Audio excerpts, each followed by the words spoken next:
Good morning, everybody. Welcome back to another episode of the Market Open. We are live. It is Thursday, August 20th. Thank you all for being here. We are back. We've got a lot to talk about, a lot to get into. We are red in the pre-market, and we are red for a variety of reasons, and we'll talk about why we're red. A lot of it has to do with oil prices, unfortunately. A lot of it has to do with bond yields. I've spent a lot of time this morning researching bond yields and trying to become an expert on what the Fed cares about and what the Treasury cares about. And honestly, it's pretty freaking boring. But nonetheless, we're going to talk about it because, unfortunately, we are seeing the highest 1 month price on oil, which is at $87.45 right now. We actually got to $89 at one point. It's up 4%. And that is why your Nebuses of the world, your Metas, your Palantirs, your Nvidias, they are all red in the pre-market. We got oil that's up and a 10-year that's not really budging. And so, unfortunately, I think that might end up being the story of the day. Now, maybe it gets faded if the 10-year kind of fades right back down. It was at 4.703 in the morning. Right now, it's at 4.696, basically at 4.7. But I think bond yields and oil, once again, might create some issues for the broader equity markets. Having said that, even though stocks are struggling a little bit in the pre-market, I mean, you've got Bitcoin that finally has crossed 71,000 right here. It was at 72,000 a couple hours ago. We are finally seeing some momentum in crypto. BM&R, MicroStrategy, Robinhood, Coinbase, all of these names having a lot of love. ETH right there, just below 2,300. It did hit 2,300 earlier in the morning. I don't want to say we're back, but it kind of feels like we might have some potential to be back. And the fact that we are seeing the volume come in, the excitement, and the derivative assets start to get the value from crypto, in particular Bitcoin and Ethereum, making a move. Obviously, Trump had that meeting yesterday with Vlad and Brian Armstrong and all these different people that were influential in crypto. And Trump, effectively said, we are going to make sure that the United States continues to innovate and lead when it comes to crypto. I think that injected a lot of confidence, exuberance, and excitement. And if we can finally get the Clarity Act passed, hopefully in the next couple months, I think there'll be a long-term catalyst for Bitcoin. Obviously, I think the rate cut would really help. I don't think we're going to get a rate cut, but at least if we don't get a hike, maybe that'll be interpreted pretty positively. Walmart is also down 7.3%. They did not say the best thing about the consumer. I think that's also why the market's struggling a little bit, as Walmart basically said the wealthy consumer is fine, but the regular consumer is stretched. And they beat on their numbers. It's not like their numbers were horrible. They missed a little bit on the guide, but the actual commentary on the consumer was not the best. So you've got that, you've got oil, you've got bond yields, and then you've got this kind of general sell-off that's been happening all week.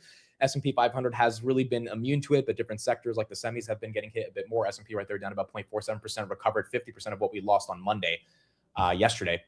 But you can see right there, we are red in the pre-market, and we're going to see if the market can flip that later going on into the day. Nvidia right there just flipping green. Webull had a great quarter. That's up 13%. Crypto also a catalyst for Webull. And then Moderna, it got to almost 200 last night, guys. It's at 165 right now, but it ended 176% up on the day. So this name absolutely took off as well. Right, let's get into it. Good morning, good morning, good morning. Thank you all for being here. Why are you guys all spamming about my hair? Have you guys not seen my hair before? You guys have obviously seen my hair before. I don't know why it's such a new thing to so many people. No, I just felt like not wearing the hat today. I was like, screw it. We're just gonna. It kind of looks like I partied last night. I absolutely did not party last night, but it does. It looks like bedhead, to be honest. It looks like I just woke up out of bed, which I kind of did, but it was 2 hours ago, I guess. But yeah, no, we're just leaving it out. Who cares? All right, got a lot to talk about. A lot. Good morning. Hopefully everyone's having a good week. We're almost at the end of August. I just noticed it today. Like tomorrow's the last day of summer, August 21st. And then we get into the fall. And then, September 21st, technically. Well, no, is tomorrow the last day of summer? When is the last day of summer? No, it's September 21st, right? Yeah, September. Okay, so tomorrow's not the last day of summer, but we are a month away from, so it's already getting cold in Jersey. Like I'm already walking outside with a hoodie on. And so the fact that the weather's changing and we are actually getting to the point where we are headed for September through December is kind of crazy. Okay, for those that are seeing an ad, I don't know what to tell you guys. Like the ads are not on for the midstream. So and the fact that all of you are saying it at the same time means that YouTube gave all of you guys an ad at the same time. I genuinely don't know this was happening yesterday as well. And I thought maybe it was happening because I was streaming with the other guys and maybe their settings. But if it's happening on my stream independently, then it's not because of their accounts. I mean, I don't know what to do. It's off in my settings. I checked it last night. I checked it during the stream yesterday. That is really weird, bro. That is very, very weird. Yeah, it's on manual. Manual means I have to turn it on. Scheduled means YouTube does it. Automatic means YouTube does it. If it's on manual, then that is the creator chooses when to do it, as you can see right there. So you guys should not be seeing that. So I don't know. That is very weird. I don't know if YouTube's trying to get everyone to buy premium, but that is a bit confusing. I'll see if I can figure something out for the market close, but I'm not sure why exactly that is happening. All right, let's get into it. Let's get started. I think we start off with these treasury yields, and we got to kind of talk about what happened yesterday. So yesterday we talked about this for a little bit, but we had so many headlines in the pre-market with Marvell and AMD that it was kind of hard to keep up with it. But yesterday the Treasury effectively did something that is akin to quantitative easing. It's not literally quantitative easing, but it has quantitative easing effects. So yesterday, Basent announced liquidity support for buybacks on long-dated U.S. Treasuries. What are they trying to do? Effectively, they are trying to re-architect the debt that they have from the short end of the curve into the long end to try to get this 10-year, this 30-year yield to come down. Now, these yields rising is not the worst thing in the world. The problem is the market is not used to 10 years and 30 years being at these levels. Again, they're at the highest levels of the 30 years since 2007. The 10-year, the highest level since last year. Last year when we had the 10-year at these levels, the S&P was down 30%, right? So it's like the market's trying to figure out, can people buy stocks in a world in which there is a competitive rate of return that is risk-free from the 10-year and from the 30-year? And does it even make sense to buy stocks if inflation continues to go up, which is the expectation on oil prices, which is kind of like the core reason why I think inflation has gone higher, leading people to not want to buy bond yields, or bonds, which means yields go up, right? There's an inverse relationship. If you buy bonds, yields come down. If you sell bonds, yields go up. And if yields go up, the cost of financing the country, because this is how we borrow money to pay for all this stuff, because we don't have enough tax revenue to do it. By the way, we just passed 40 trillion of national debt yesterday. We added 10 trillion in 4 years. It's kind of crazy. But I think the market's starting to be a little scared of that.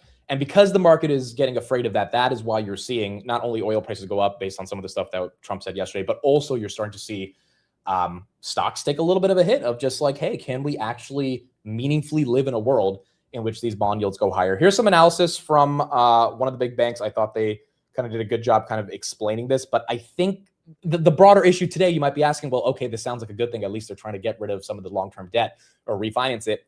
But it's not working. That's the problem. We're at 4.7. We were at 4.74 yesterday. It went down to 4.65, which made people think, okay, it was working. And now we're right back to 4.7. So the fact that it's not really working, or that the intended effect is not necessarily going into practice right here, is I think why stocks turned red in the pre-market.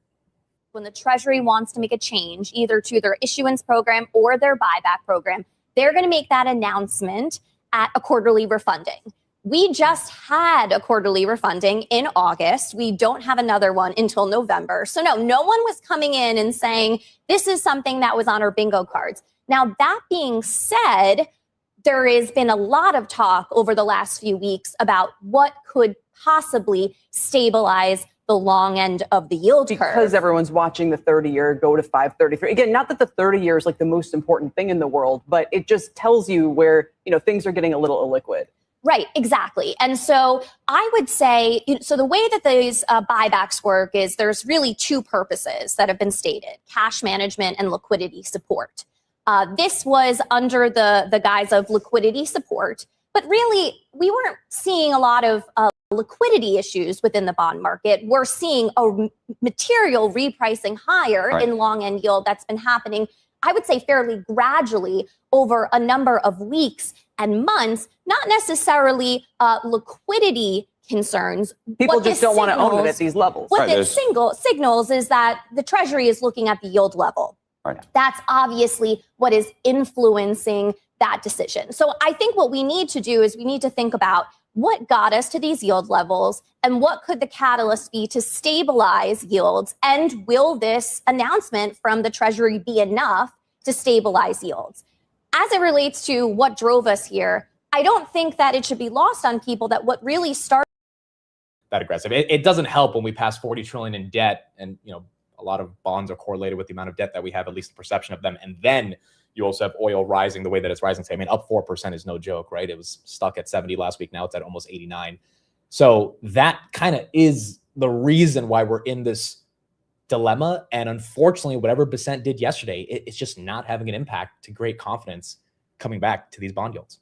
Of the straight, it changed the risks and the balance of risks around inflation. Now, even this morning, I've been looking at oil prices and they're actually starting to climb higher again. So we're not out of the woods from that situation.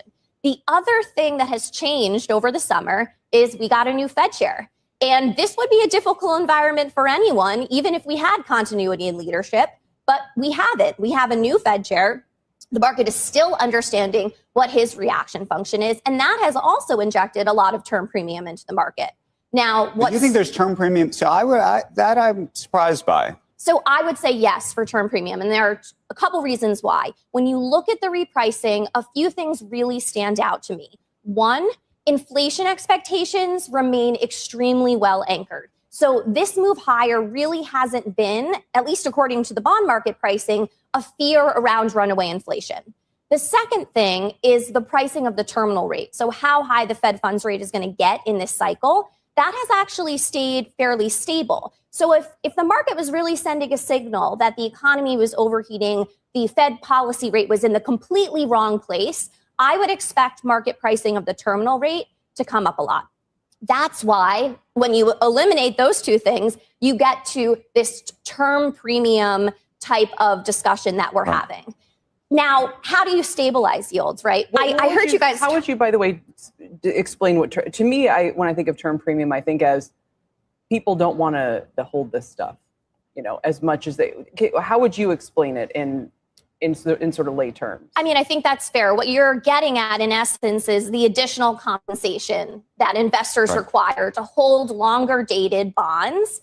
And it's that additional compensation. Why do you need that additional compensation? Well, there's a variety of factors. It could be the uncertainty around the geopolitical environment. It could be the uncertainty around the Fed framework. It could be the deficits, the corporate supply.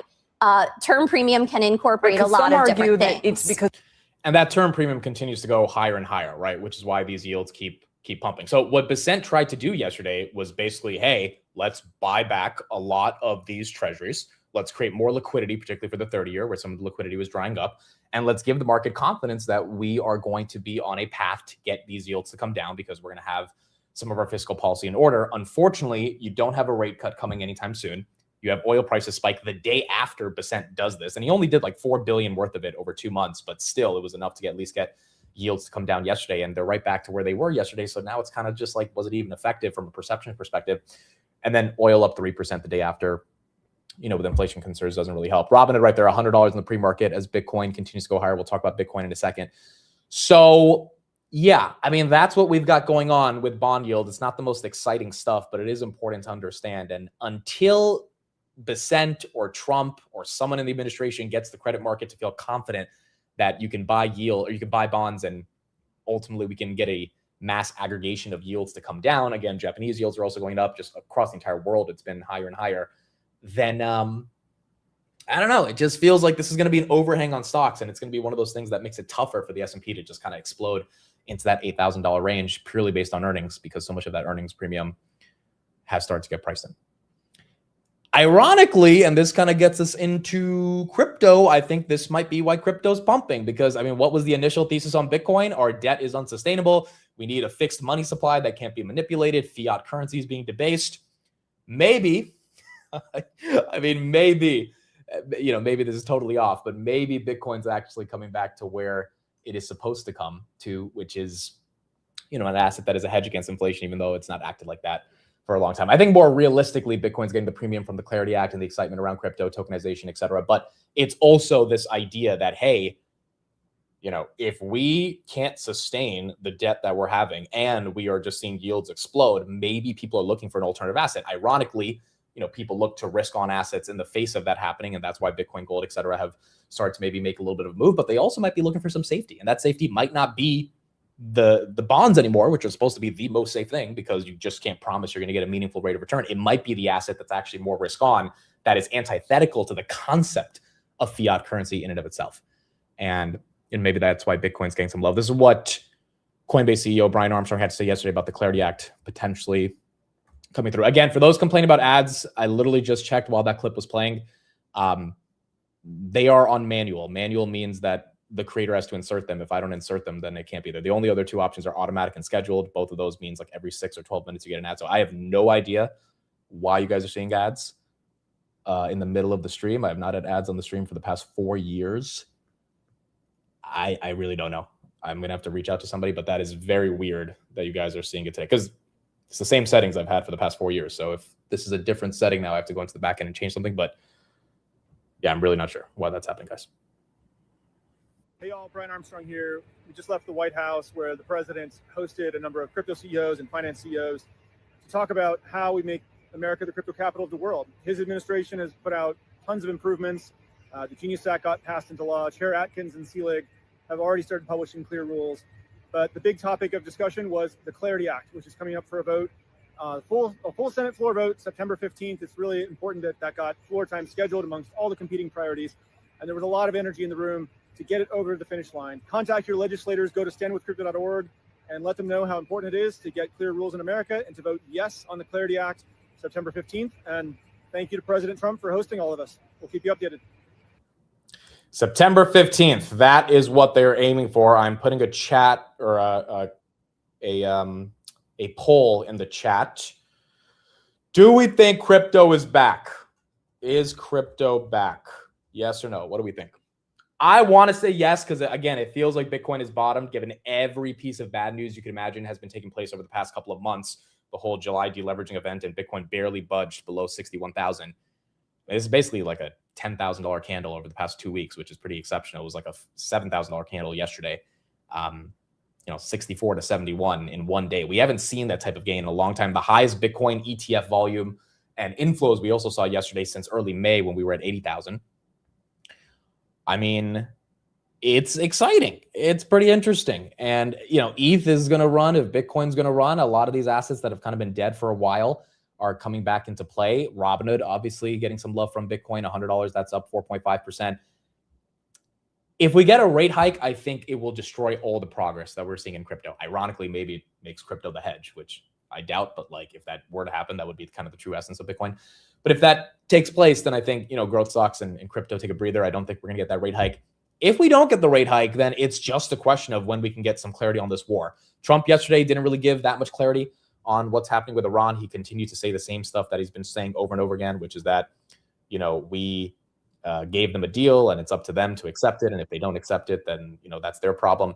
So I don't know if we're going to get any meaningful progress on what's happening with Iran, but this is what Trump had to say yesterday when being asked about it. Turn people out. Mr. President, I want to ask you about Canada, but first, the Treasury Secretary says that we could see the most impactful sanctions on Iran this week.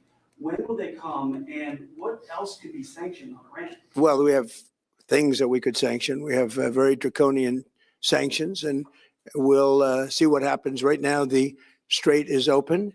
A lot of boats are coming through. People aren't reporting that, and that may slow down a little bit at some point. But right now, a lot of boats are coming through. The naval blockade has been extremely effective. Zero, literally while it's up, and that's been for quite a while, except for a couple of little pauses where we opened it purposely with a deal. But the deal didn't terminate, the deal didn't turn out to be what they said, when they tell us one thing and they do another. But the blockade has been 100% successful. No boats have gotten into Iran, but they are getting in for other places. But we'll see. We're going to see what happens. It'll either be extremely good and oil prices are going to drop like a rock, or we'll continue to do exactly what we're doing. They were talking about $350 a barrel, and it's today 84, 85. And we are getting a lot of oil out. But the other thing that's happened is people have found other alternatives, which they never thought about. Texas, Alaska, Louisiana, and other places. In addition, a lot of pipelines, record numbers of pipelines are being built. So I think the Hormuz Strait's not going to be quite as important as it was in the past. Yeah, on Canada, if I could ask you. So Trump is right. There have been some ships that have passed through. It's not at the level of volume that it was before the war, but some ships have passed through. I think that's his claim for why the strait is open, even though technically it's not actually open to the majority of traffic. So the broader question here, as you can see, Trump seems very nonchalant about it. He's not like being overly aggressive with his rhetoric or any of stuff like that. He's just kind of saying the same stuff he's been saying for a while. I think he's also started to acknowledge that at some point, either the Iranians are going to capitulate and they're going to accept our offer, or we're just going to live in a world in which the strait is closed. And we're going to keep drilling as much as we can in the United States, Bitcoin passing 72,000, and we're going to try to have that oil get dispersed across the world and maybe try to delegitimize Iran's influence. And if that were to happen anytime soon in any meaningful way, which is a long shot to say that would happen, quicker than not, that would probably give the Iranians less leverage and they would want to negotiate. So I think it's just a back and forth that we're going to have to deal with for a while. It does not feel like this month it will be fully resolved, but going into the midterms, I would imagine if they have any level of sanctions relief or potentially more aggressive sanctions, the Iranians already don't care about hyperinflation and their economy, all that stuff. Maybe it gets bad enough for them to finally come to the table. But we just don't know. And, until we find out, we're going to have to see what the market ultimately thinks about this. Last thing we'll say on crypto, and then we'll move on to some other headlines. Trump, he's mentioning the stuff that crypto natives want him to mention. So Hyperliquid, which some of you guys know about, it's not the most mainstream crypto platform, but it is a exchange that essentially allows perpetual futures contracts to be traded, which is an inherently crypto native product.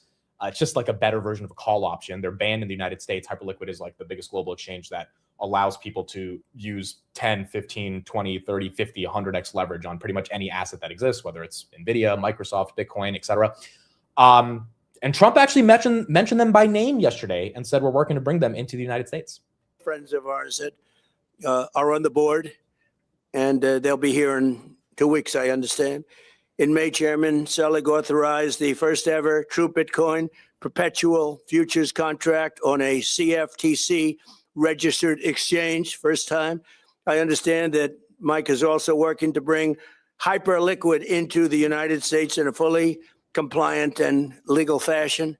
It's working. As soon as he said that, Hyperliquid, the coin, it's called HYPE, hype, went up, but PER, which is a Hyperliquid Treasury, went up 30% yesterday. Who disclosed in their 13F that they bought some PER? None other than the mentor of our latest Fed chair, Stanley Druckenmiller. It's one of those things where it's like, really, Stanley Druckenmiller's buying a crypto treasury company around Hyperliquid? It's not MicroStrategy, not BM&R, right? Those have all the attention. PER, I knew about PER 6 months ago. I didn't end up buying it. I looked into it because I started to look into Hyperliquid 6 months ago as I was learning more about perpetual futures. But crypto treasuries in general, obviously bad experience with them, didn't really want to get into it. However, if the underlying asset in the treasury is like ripe to take off, the treasury is going to, trade at a crazy beta towards it. And our boy Druckenmiller degened into PER, but maybe it wasn't that degenerate because maybe he knew, because, the guy who's the Fed chair was under his wing for 30 years. Not saying that Kevin Warsh said this or anything. I'm just saying, sometimes people at a little dinner party have some conversations and things come out, and maybe Drux knew that Hyperliquid was getting ready to be legalized in the United States. Quite frankly, if you just took a bet on Trump as like the crypto president and fulfilling his campaign promises of bringing crypto to the United States, you could also have a thesis that Hyperliquid would eventually come to the United States, and that obviously would be very bullish for a Hyperliquid treasury. So the point is, it feels like there is excitement and momentum coming back into the crypto ecosystem. And the fact that that's happening is very, very exciting. And so we just have to see, if that continues. Nebius right there, that's down about 1.3%. Nebius increased their convertible notes to 5 billion today, 4.5 to 5 billion. And so I think that's why that stock's down a little bit, but all the semis are kind of getting hit in the pre-market based on oil prices going up. Micron as well, 928, as that is continuing to go down. Now, our boy Tom Lee, obviously BM&R, that is something that if it comes back, many people will be happy about, including myself. Yesterday kind of confused me. Tom Lee came out and said Robinhood is the stock to avoid in 2026. And I still don't fully understand why he said that. If anyone has the reasoning behind it, I would love to know. But like he said, you should buy JP Morgan and Arista Networks and you should avoid Robinhood, which is kind of confusing because if like crypto actually takes off, I feel like Robinhood's going to be like the #1 platform where people go to get excess excitement. And it's also weird because on a podcast he did a few weeks ago, he said Robinhood has a chance of being a Mag 7 one day.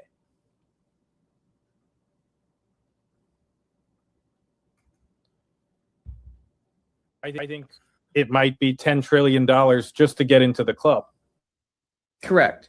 So one of these companies, now it could be JP Morgan, it could be Robinhood, will be a Mag 7.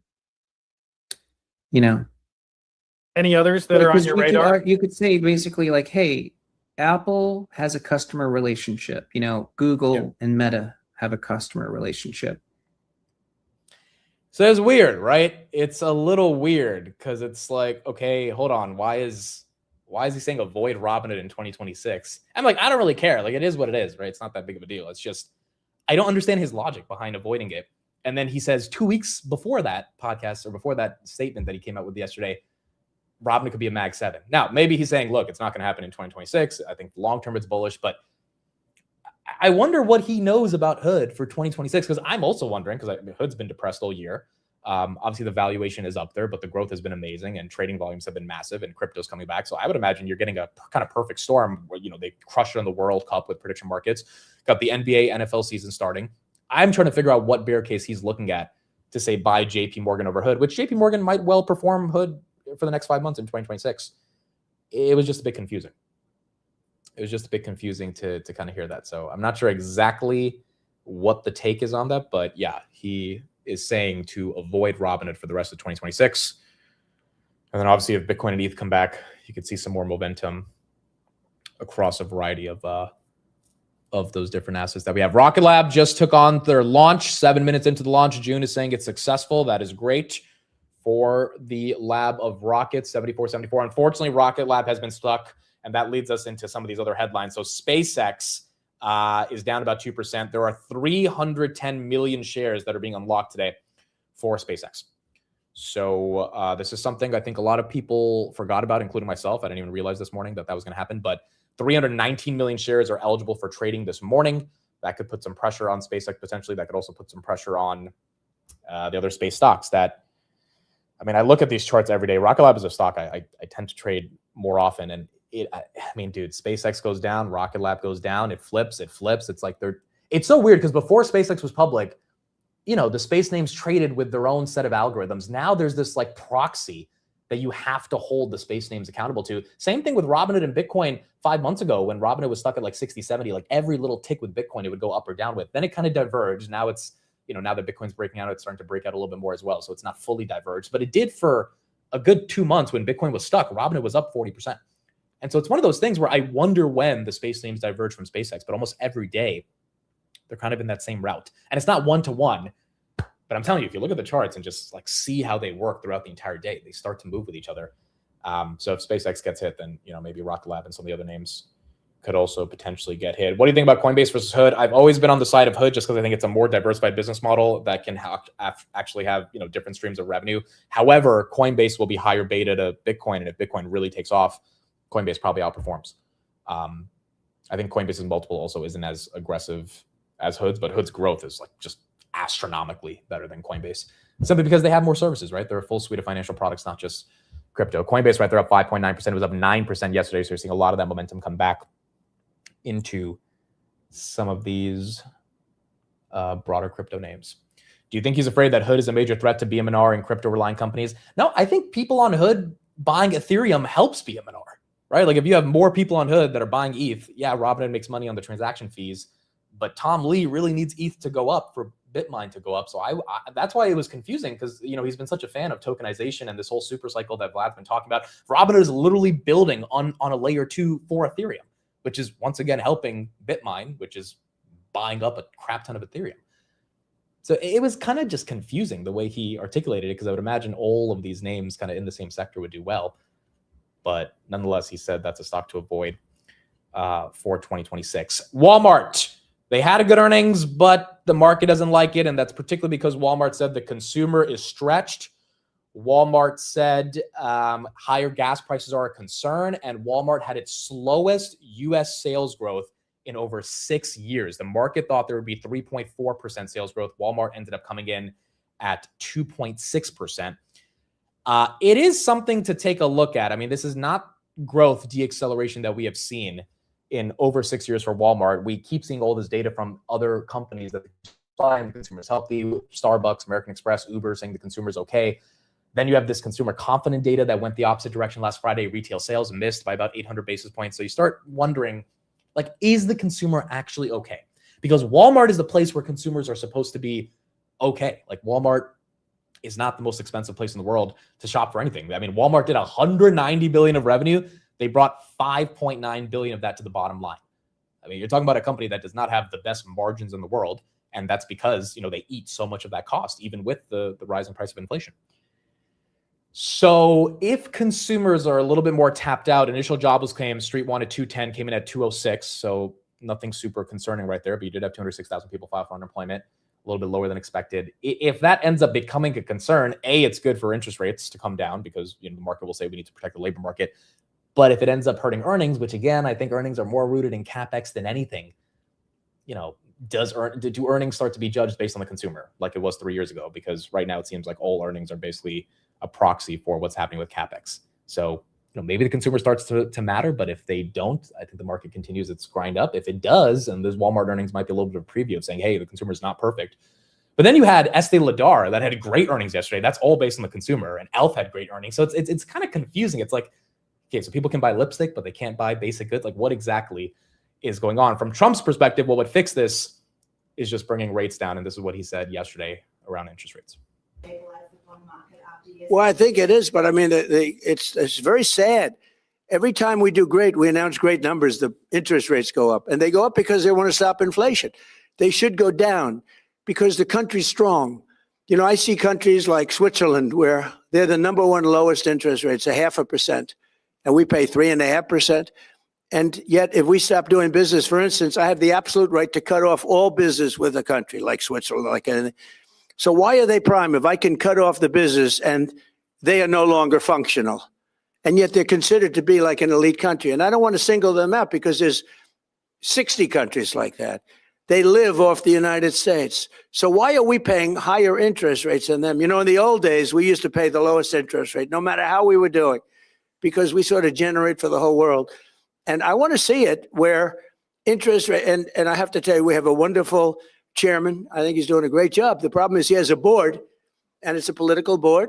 It's people put in by Obama, Biden, and me.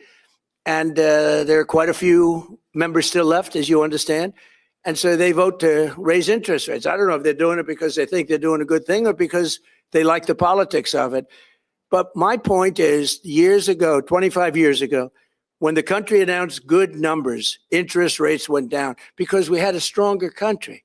Now, when we announce good numbers, the better they are, the worse it is for interest rates. So we could have a GDP of 10 times. They say, it's going to be 3 times or 4.1. We could have a GDP of 10, 12, 15 times if they just leave us alone. Let the rates go down. We should pay the lowest interest rates. Every point of interest is $600 billion. Think of that. Every point of interest is $600 billion. 2 points means we make a fortune, but we keep driving it up. It's a very unfair system. And I've said it now for a long time. When our country does well, interest rates should go down.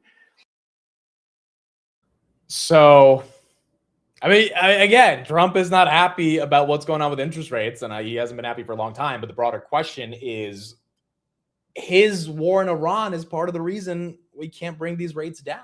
I think interest rates should come down from here, but at the end of the day, if oil is pushing 4-year highs, it's not going to happen. There's just no Fed president or Fed member, especially in a world in which there's already so much concern around the credibility of the Fed, that's going to meaningfully get any of these rates to come down aggressively. So SMCI, by the way, just completed an independent investigation into a March indictment of 2 employees. The board fully adopted new recommendations. Independent advisors found no evidence current senior management knew of the alleged diversion scheme or actual diversion of restricted products. Okay, so SMCI is saying that we knew nothing about this. I wonder who audited them. What auditor is putting their name on this? They said senior management knew of no alleged diversion scheme. All right. Same senior management that didn't know they were cooking the books 3 years ago. SMCI 3710. That's up 1.4%. Still up a lot from earnings. It was like 25 before earnings. But obviously still low from that $50 range it was at in June. So anyway, Trump doesn't want these rates to go higher. I don't think anyone does, but ultimately it's going to be a while until I think we actually get that rate cut. He is right about the interest payments. We are spending more than $1 trillion. I mean, if we actually get rates at the level that, some of the Fed members wanted at, it's going to be $2 trillion per year, which is going to be 30% of the tax revenue that we collect just for financing our debt. And I don't know, it just doesn't feel like that is sustainable in any meaningful way. S&P 500 right there, that's down about 0.46%. So some of the issues we have is these Walmart earnings that the market didn't love, the SpaceX 319 million share unlock, the rising bond yields showing that there's not been that much of an impact based on what Bessent did yesterday with the buybacks for the Treasury, and then the broader sentiment around some of these semiconductors actually taking a little bit of a hit. And let's see if that sets us up for an ugly day again today. Yesterday was good until it got ugly, and then it kind of continues to stay ugly outside of some of the crypto names. I mean, Intel almost pushing below 90. Cerebras back down to 213. This was at 250 on Monday. Like a lot of these semiconductor names. The problem with the semi trade right now as well is like July 29th was the bottom. We had an epic rebound, and now that rebound has faded a significant amount, even though these stocks are still up a significant amount from the July 29th bottom. So the question is, are we just going to be stuck? Is Micron just going to be stuck around $800, $900 for the rest of the year? Like is SK Hynix going to be stuck at 150s? Nebi's going to be stuck in the 220s? Like, are we just going to be like choppy consolidating and fully growing into these valuations that the SMH has been able to appreciate into? SMH still on the year, even after that drawdown from July, is up 50%. I mean, this is an ETF that's up 50%, right? So maybe the next 6 months is this just consolidating. I'd find it hard to believe that it's only going to consolidate because it's so volatile, right? Either it's going to massively break out or break down. But if it is just consolidation, maybe that's not the worst thing in the world either. So that's what we're going to have to see. Yeah, mRNA continues to go red pre-market. They spiked it up aggressively yesterday. I heard a lot of people yesterday just saying this move doesn't make sense. I mean, they're very happy that these trials are working and stuff, and they hope more of this happens. But the move itself up 170% didn't make sense. Down 11% right here. So we're going to have to see if more buyers continue to come in this for well. Jeremy, thank you for the super chat and the compliment. Ray, thank you as well. Appreciate it. Yeah, I just didn't feel like wearing a hat today. I said, you know what? Screw it. Just gonna let it all flow out. My hair's actually a lot shorter than what it was a year ago. So I don't know if we're going to fully grow it out. I've been growing the beard back out again as well. So just look at my arms, bro. My arms, my arms were this hairy when I was in third grade. It's dead ass. My arms were this hairy when I got bullied for it. I came home. I was like, Mom, can we like shave my arms? She's like, what? I was like, yeah, the kids are like calling me Chewbacca. And she was like, don't be a bitch. I'll never forget that. I will never forget that. She said, she literally, she said, don't be a bitch. And I was like, you know what? You're right. You're right. I was like low-key about to cry about it. She was like, don't be a bitch, bro. Like, just not going to shave your arms in third grade. But I was like, Mom, why are they so hairy in the first place? Like, I'm in third grade. Like, what's going on? Like, sixth grade, I'm developing a beard. I'm like, what are these Indian genetics, bro? This is crazy. Like, I like that I have a lot of hair, but I'm also just like third grade. Like, this is kind of crazy. Yeah, she said, don't be a bitch. So ever since then, nothing has affected me. Meta, this one continues to be in the doghouse, 546 right there, below 550. I'm going to see if this one can make another move. Micron slightly flipping a little green. Rock Lab down 1.2%. Then SpaceX right here continuing to be down 1.2. Palantir at another conference yesterday, or Institutional Sovereignty Bootcamp. Palantir right there, 175. It's been holding the 170s really nicely. I know it hasn't broke out into the 180s, but the fact that it's holding a 40% move and not giving any of it back, I think is very impressive. And, hopefully can continue to hold on to that move as well. By the way, a lot of people are saying Bitcoin bottomed because this was the video a couple of days ago from our boy Kramer selling all of his Bitcoin. And maybe this is what we needed to go higher. Arvin Christian knows quantum incredibly. He knows Bitcoin and quantum, and I'm going to sell mine. You are? Yes, absolutely. Really? Just on what he said? Well, he's the man. He's the man. 3-4 years, David. You know when 3-4 years is going to happen? By the way, tomorrow? Did he give you any reassurances in terms of what happened last quarter? I felt, yeah. So he sold it because of the quantum concern, which I am not an expert enough on quantum to know if that's like a legit concern. But I mean, I don't think the market cares about the quantum stuff right now. The market cares about liquidity. The market cares about Clarity Act, and hopefully a lot of that stuff can continue giving momentum back into it. I mean, could you guys imagine if Bitcoin actually makes a run for 100 by the end of the year? And when it runs, right? So like if it does do that, it could create a whole new layer to this bull market. But I think we're going to need the Fed to be cooperative here in order to make this happen. All right, so we've got 1 minute. Thank you all for being here. We have a bunch of different headlines. We're going to see how this market reacts. We have some more macro data coming up. Hopefully, we can have a relatively green day. In about 30 seconds, I will ring a bell. For those that are new here and have never heard the bell, you will hear it and consequently wake your ass up, because this will hopefully get you out of bed. If you've been here every day and have been watching for the past few years, you already know that there's going to be a bell. Hopefully, if you've been here every day and watching, you choose not to mute the stream, because muting the stream would mean you don't get to wake your ass up. It is Thursday, August 20th, 9:30 a.m. Refute the mute. The stock market is now open.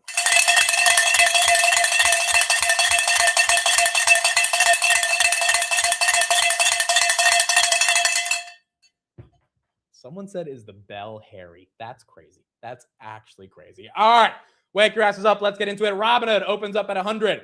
That's up 4.9% on the day. Robinhood opens up green. Wow, NVIDIA. They take her down right at the open. What is that? What is that candle? Take her down right at the open. They can't even let her hold 220, 217 on NVIDIA. We do have NVIDIA earnings next week, which is also going to be really important. I think there are some jitters, which is why the semis are kind of struggling a little bit. CoreWeave, they actually signed a new deal this morning with a trading firm. CoreWeave giving up the entirety of the earnings game, but they did sign a new deal this morning, $90. That's down about 1%. Broadcom, which got hit yesterday after the Marvell news, that's down 0.5%. Applied Digital, that's down 0.5%. Reddit's down 2%. The fear on Reddit, once again, is search traffic. The fact that the entire S&P 500 move has been reversed, I think is pretty incredible, but it goes to show how big the fears are from the street. I think at this point, it's up to Reddit management. I mean, the stock has round-tripped 150 like 3 times in the past month. It is up to management to really communicate why this is not a concern. And until they do that, I think the stock is still going to be in the doghouse. Obviously, the growth is incredible, but the perception of the fear of search traffic is the reason why I think the stock has been taking a hit. Marvell right there, that's up 2%. Webull up 10% after great earnings. Intuit, that's up 0.5%. Adobe, that's up on the day. Amazon, that's down 1.3%. Moderna is down 14%. It hit 195 yesterday. 14% down on the day, still up 120% from yesterday. Circle, that's up 2%. Getting some love on Circle. How about Mr. Micron? Micron, 946. Okay, Micron with a big pop. Haven't seen that in all of the semis this morning, but Micron getting it, 945. NVIDIA, 218. That one flips green. That's probably why Micron's green. Okay, so they dumped NVIDIA at 931, and they're pumping it at 932. Just goes to show the volatility of these semiconductor names, especially these large caps. 218.58 on NVIDIA. SpaceX, 300 million shares unlocking. That's down 1.65%. Baba did not have the best earnings. Baba down 4%. These Chinese companies aren't really putting up significant growth, to be honest. I mean, like, you're just not seeing a lot of excitement from their numbers when it comes to overall earnings growth. And I think that's part of the reason why these stocks have been flat. Revenue, I mean, look, Baba's growing revenue at 9%. Like, what's going on here? Google's growing at 20%, Meta's at 30%, Microsoft's at 18%. Why is Baba at 9%? EPS is down 42% year over year. Like, we're in one of the biggest AI revolutions ever. China has, more than 1 billion people. These tech companies should be servicing those people with these cloud computing platforms. Quen has been downloaded 3 billion times. Like, it's very confusing why Baba is not getting that type of growth that some of the American tech companies are getting. But it's also not confusing because obviously it's the CCP. Webull right there up 12%. Marvell 242. That's holding on. SMCI, maybe that investigation detail they put out today starting to clear out a lot of the bad energy around it. 38.43. That's up 5%. As that continues to go green. AppLovin, are we below 300?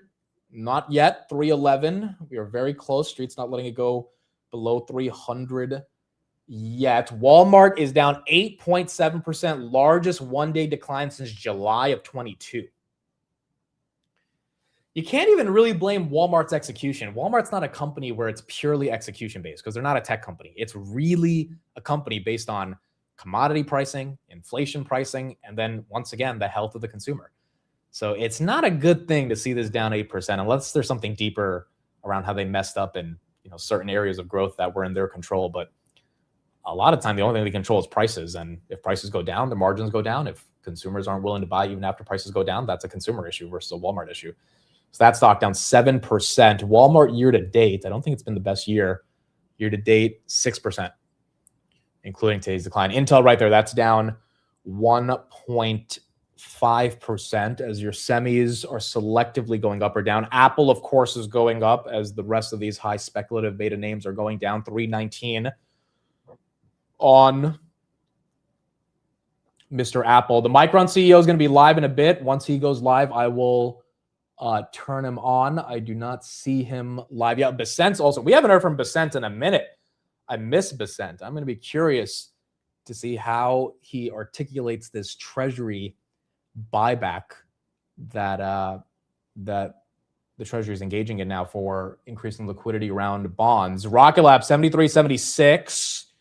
JP Morgan, Rocket Lab going down 2.7. Nebius 218. Nebius has given back a lot of those gains, 280 to 218. I mean, I don't think it goes below 200, but that's only another 10%, right? So if it does go below 200, it wouldn't be that hard to imagine. 54% of you said we are back when it comes to crypto. S&P, that's down 0.2 per Hyperliquid Strategies. That's down about 1.4%. That was up, again, 30% yesterday. Okay, so the indices are not really getting hit. It's, once again, individual stocks. The Q's down a bit right there. Micron up 1. Maybe they're anticipating the CEO to say something this morning as well. 948. AMD, that was 520 on Monday. It is now 475, so at least that's up from 459. You got a nice little candle right there. Up about 1.7 as well. I love the new Basis Points episode. Yeah, it was pretty fun. We interviewed a ex-quant, ex-Wall Street quant, and he kind of really explained how the market makers and a lot of this stuff happens behind the scenes, and really how an order gets routed and what's the point of having Citadel and all these companies participate in all this stuff.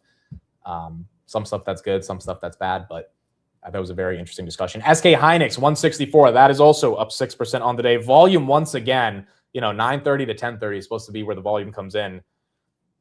It's not that aggressive. Once again, Micron 952, but you're not seeing a decent amount of volume being traded. Robinhood losing that entire pump from 100 to 96. Bitcoin losing about $500. That's why Robinhood probably lost a little bit right there. And then Ethereum from 2280 to 2269. Tempest is up because of their partnership with mRNA.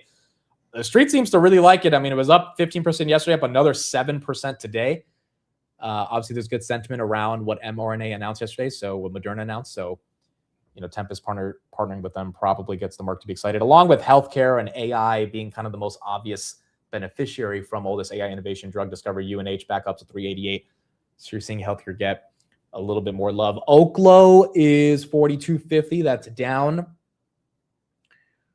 1%. How about HIMS? Is that getting a move? HIMS is up 4.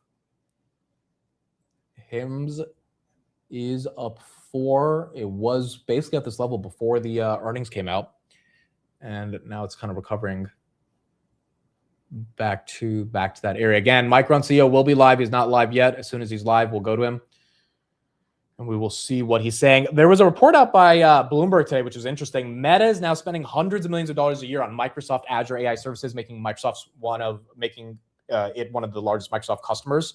When it comes to AI, Microsoft right there, 481, that's flat. Meta is reportedly consuming trillions of tokens weekly through Azure, including using OpenAI models to evaluate its own AI outputs. At the same time, Meta is building its own multi-model AI API service that could eventually compete with Foundry and reduce its reliance on Microsoft. So you are starting to see a lot more excitement from Meta in general with the amount they're spending on Microsoft. Having said that, a lot of these guys are just throwing money at each other.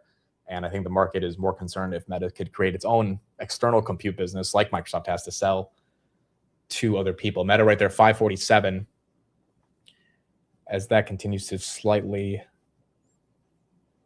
go higher. DRAM, that's getting a little bit of a pump. Take-Two, guys, you know what's interesting about this name? And someone answer this question for me. With all the hype around GTA 6, all of you guys are saying it's going to be like the biggest game of all time. Why is this stock down 6% year to date? Like, how is it not being priced in at all? Like, I would think the stock's up like 30% just off the anticipation that the earnings is going to be so massive from selling GTA 6. Does the market really need to see the game succeed, which means there's now an execution risk on the game succeeding, which, look, I think it's going to succeed, but what if it doesn't succeed as well as people think? Like, why are people excited about this name before the game comes out? And why is it not getting any level of premium for the game? Or is the company so desperate for the game that the fact that it's flat this year is better than being down 30%, which is what it would be if the GTA 6 wasn't coming out? Like, this one's kind of confusing to me. Yeah, it feels like it's to sell the news. Or it should be a buy the news if the game is that massive. But everyone knows the game is going to be massive. And everyone knows NVIDIA trying to get to 220, that the game is coming out in November. So I was kind of shocked yesterday to look at the price action and be like, why has it been flat? And no one even cares. Dude, even if the game was leaked, I don't know if that's true, but some of you guys say, even if the game, this thing is going to sell a lot of copies. Like, this is GTA 6, right? It's been 15 years. So even if there are some issues or some leaks or some qualms, like, I would still imagine people are going to be super excited for this. And I don't know, Street's not pricing it in as aggressively, I think, as what we thought that would happen. So we got to see. But Take-Two, it's up nicely over the past 5 years, but over the past year, it really just hasn't done much. Meta right there, 546. Hims up 3.72%. Elf, that's down 1.3. Bloom, that's down 1.3. Bloom's been stuck in the low 200s. SanDisk, has this made a move? 1608, that's up 2.4. It was at 1800 on Tuesday. But now it's starting to come down a little bit. Vlad did speak at the White House yesterday. That is correct. He thanked Trump for the Trump accounts, talked about tokenization. You had all the big crypto guys that were there yesterday, which I think was also super bullish for crypto. GTA 6 was priced in 4 years ago. I mean, then the 5-year performance would make sense, to be honest. But even if you assume the worst case scenario, like, you would think people would be excited about the game and the stock would have a little bit more juice to it. And it just doesn't. So maybe the market is just waiting to see if the game is a big hit. Moderna down 17 right there, as this is getting hit. GTA 6 was announced in 2023, so it's been pumping since then. It's already priced in. Okay, so then why are people excited about it? It's priced in then, like, because there's hype around the stock. Like, I was looking at the stock last night and just like reading through some of the stuff people are saying on Twitter, and I'm like, why do people care? Like, if the earnings growth should be priced in from this, unless it's going to blow away expectations. Unless there's just something deeper to it that I'm not fully seeing right now. UNH 388, Tempest up 6%. Is the Micron CEO live? Not yet. He's about to be, but not yet. Marathon, that's up 9%. All these Bitcoin miners turned AI plays. I mean, they still have Bitcoin on the balance sheet, so they're probably going to be getting a little bit of a pump right here based on Bitcoin going higher. Can you cover Nebius senior convertible debt? It looks like there was more demand than expected, so they upraised the offering from $4.5 billion to $5 billion. I mean, the stock probably should be down 2% because that's what happens when any of these neoclouds announce, and it was down 10% yesterday. I think the market just has to digest the dilution, which is going to inevitably happen over and over again in these business models. You're betting that the rate of growth of their ARR is so much stronger than the, call it, bi-monthly dilution or every 7 months dilution that they engage in. And you kind of have to just hope that the growth is so strong there on the neoclouds that the dilution doesn't matter. And quite frankly, the dilution is not being used to, buy random stuff. It's being used to finance more GPUs and data centers, which ultimately leads to more growth. So you have to assume that margin gets there. And that's the critique of the neoclouds, right? Which is that they constantly have to dilute in order to be able to build more infrastructure. Nonetheless, this is why Jensen backstops them. This is why Jensen had that $500 billion deal with all these other companies, because he's trying to get more money into the ecosystem. But I think functionally, the most bullish thing about the neoclouds isn't even the neoclouds. It's freaking NVIDIA realizing that their customer concentration risk with Amazon, Microsoft, Meta, and Google is a big deal. 4 customers are 68% of NVIDIA's revenue, and they really are trying to diversify. And the best way to diversify is to get all these smaller clouds to buy your GPUs, exclusively your GPUs, which is why you give them better pricing and better terms. And that means those clouds have to stay in business. So I think the biggest bull case for the neoclouds is NVIDIA wanting to make sure that their growth is sustainable and expanding into the neoclouds, which is basically what that $500 billion announcement did last week as well. And so I think inevitably the market's just going to have to price it in, but obviously when they dilute, it always makes them upset. Down 1.9% right there on the basis. Zeta, that's down 2%. Palantir's dropping. Our SaaS names going down. CRM goes red. ServiceNow, which had a great day yesterday, that one's actually holding up. ServiceNow up 1.3. Netflix, I think, is getting a little bit of a breakout from that 70 range that it was stuck in for the past couple months. Bill Ackman bought back in, getting some of the big names to be excited about it again. 80.96. Uber as well, getting some love at 79.58. Salesforce at 205. Okay, I think the Micron CEO is live. Let's hear what he has to say.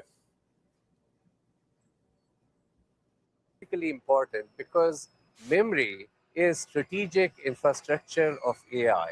Memory absolutely requires higher performance.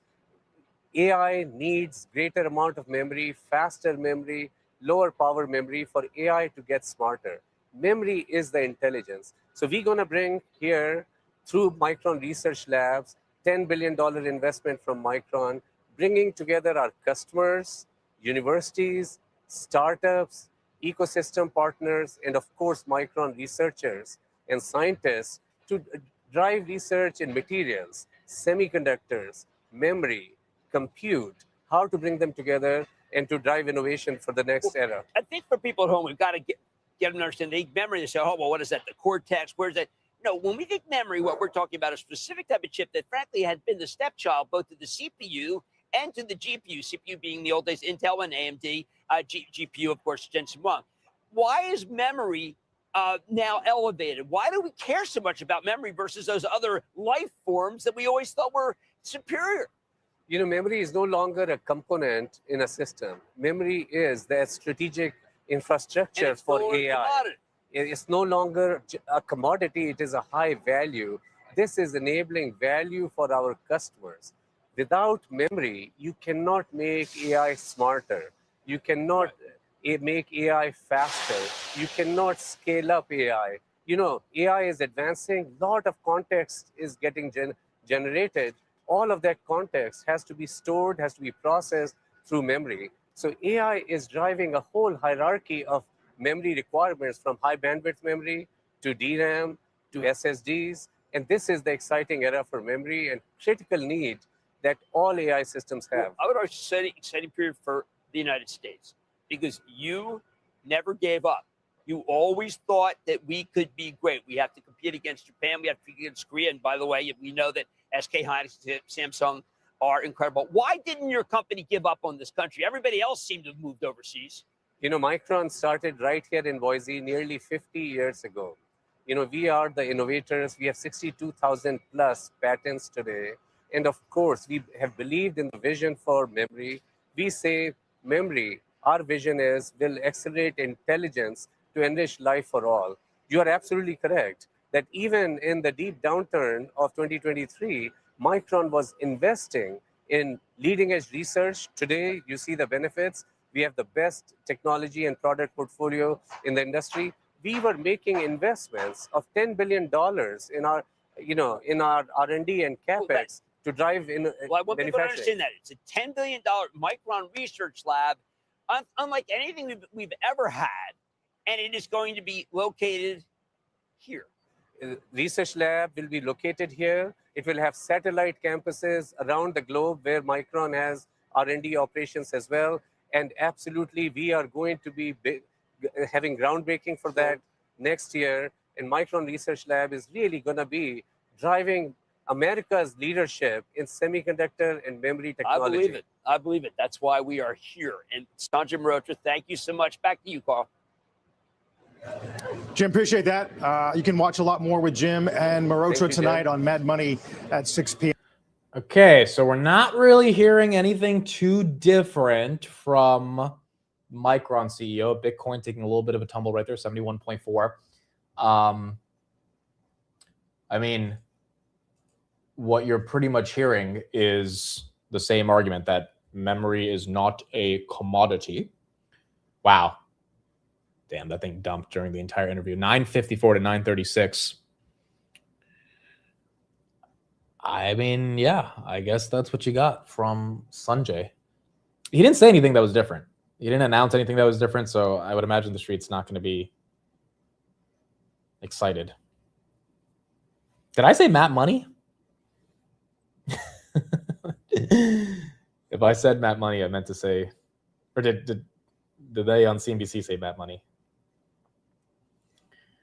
Matt Money does have Micron in his stock draft, so that's probably why they mentioned it. Micron right there, 933, down about 0.34. This thing has just once again been stuck in a range. The host said it. All right, well, it's probably because Matt owns Micron. SK Hynix, that's down 3.4%, as that is also getting hit. I mean, once again, it is a question of where the market is going to take this over the long. Oh, Mad Money. That's what it's Mad. Okay, now I get you. SK Hynix, 161. AMD, 467. That's losing it. AppLovin, 2%. That's actually up a little bit. Intel, I actually don't mind Intel going down, man. I would not mind adding more to my Intel position. I mean, kind of expected it was going to take a breather after that recovery, but also it continues to be down aggressively from that 147 level. One thing I did add late last night, I put it in order, ended up getting filled, is Uber. I'm officially in 74.90. 74.90 is my cost basis. 200 shares, not a massive, massive position. I don't really need a lot of Uber, to be honest, because I have Grab, and quite frankly, I think if Uber runs, Grab's going to run with it. Uber does own about 15% of Grab. But yeah, I mean, look, I wrote up my thesis on X on Saturday. I just think this thing is too cheap. And same with Netflix. I don't own Netflix, but I agree with Ackman on both Netflix and Uber. They're too cheap. Like, these are very high quality companies that are being discounted. Netflix has a bit of a more legitimate concern. You know, the content is not really stacking up to its potential, which is why subscriber growth has slowed down. But for Uber, it's this robotaxi thing, which I just don't think is that big of a deal. Having said that, I don't think Uber is going to outperform a lot of your high beta names by the end of the year. I think until that robotaxi fear is gone, and the risk is Elon announces an update on robotaxi, and then Uber just goes down 10% for the hell of it, which could happen. But I've been diving deeper into the business. A lot of the business has nothing to do with mobility. It has to do with something that robotaxi is not even going to replace, and it's producing billions of dollars of free cash flow. And the street doesn't like it. David Tepper is buying, Brad Gerstner is buying, Bill Ackman's buying. I mean, look at some of the big guys that are just like, okay, this is kind of stupid. We're going to buy it.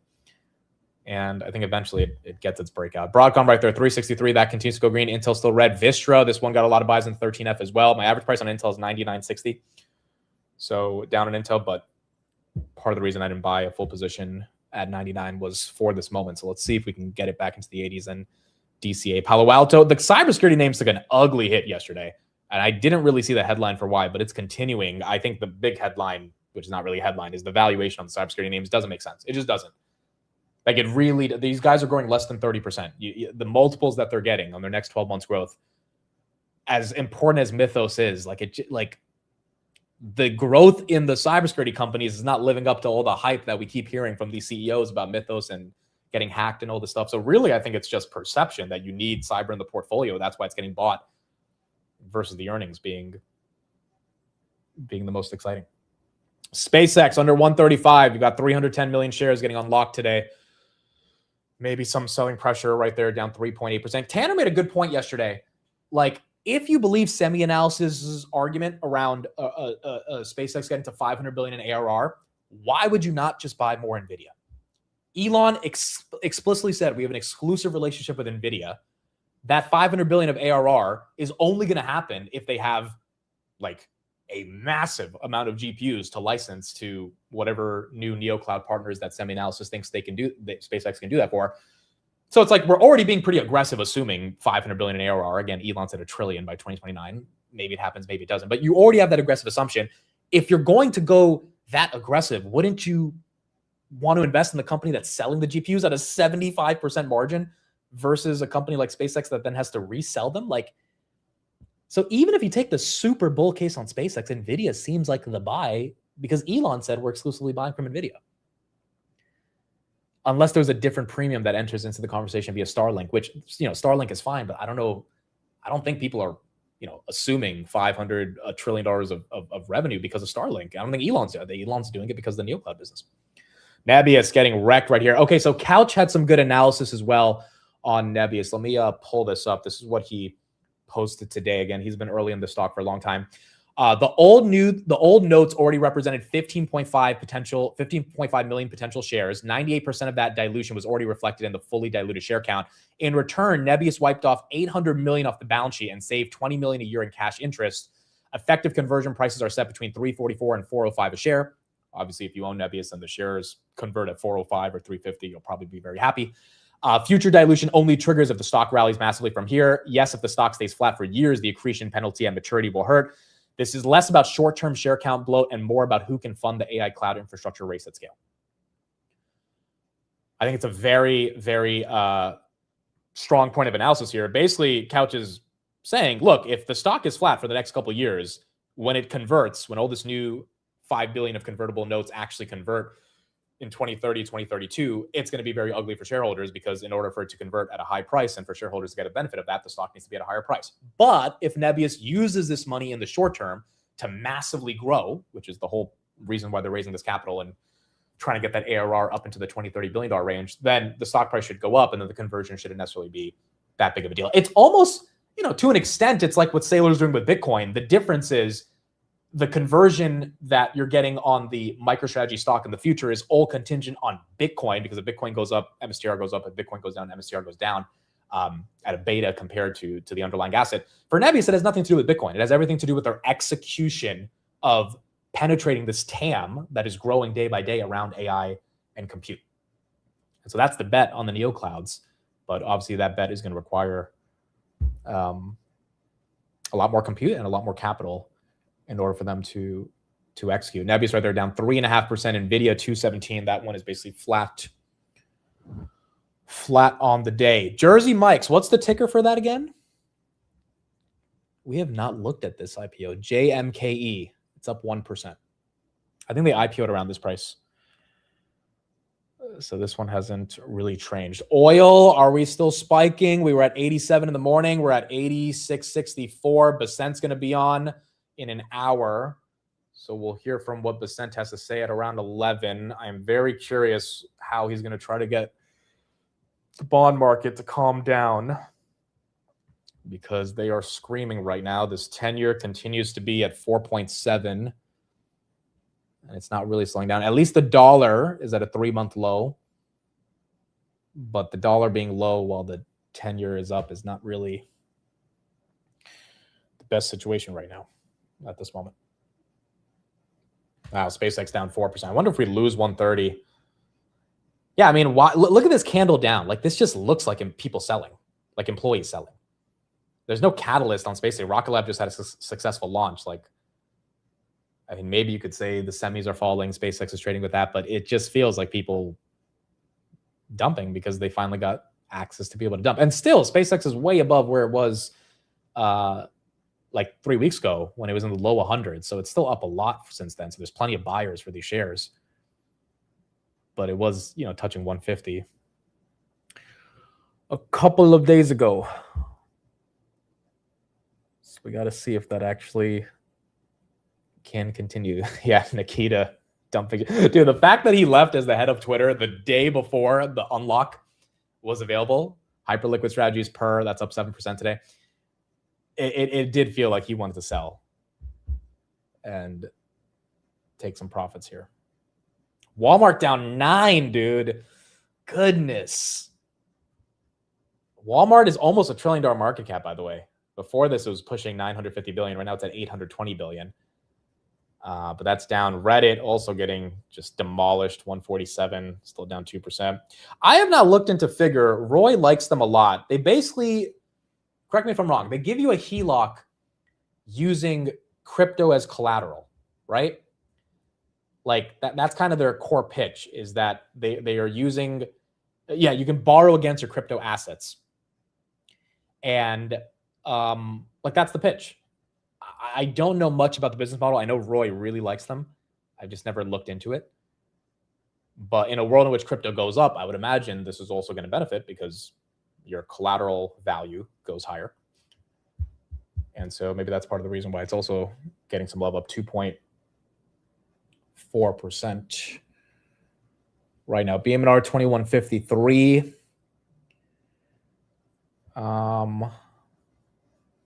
They're also building a lot of this stuff on the blockchain. Yeah, I mean, that's fair. I've got to go deeper into them. I'm sure there's a lot more to the. I think the founder is the ex-SoFi founder, though, right? The guy who's building it founded SoFi. So there's a lot of fintech native experience that he has in this. S&P is down 0.3%. Would you start selling calls on BMNR? I think the volatility has finally peaked up a bit to like theoretically do it. The problem is the risk of selling calls here on any HUD, Coinbase, MicroStrategy is that what if this is the breakout? You know, it's a tough thing because it's like if this is the breakout, you do not want to be stuck in covered calls. If it's not the breakout, you really want the premium from the covered calls. So, you know, maybe you do half the position. It's one of those things where it's like you got to ask yourself, how bullish do you think this can become? I mean, look, the Trump announcement yesterday with all the tokenization stuff, I think that's definitely a reason for crypto to pump. Realistically, I think you're going to need either major legislation, which looks like it's going to happen in Q4, or a rate cut. And you're definitely not getting a rate cut, which to me was like the real big reason why crypto would move. So then it's a question of how much gold just went red on the day. How much will legislation really affect the perception of these assets? 10-year right back to 4.7. And you know, if the breakout's happening, I don't want to step in front of that. But it's been a long time, and I think a lot of the 4-year cycle stuff lines up in October too. So it's like if all that comes together, then maybe you're going to start to see a bit more excitement. Do you think we could have another drop like July? That's what some people are calling for, right? Like we need a flush out.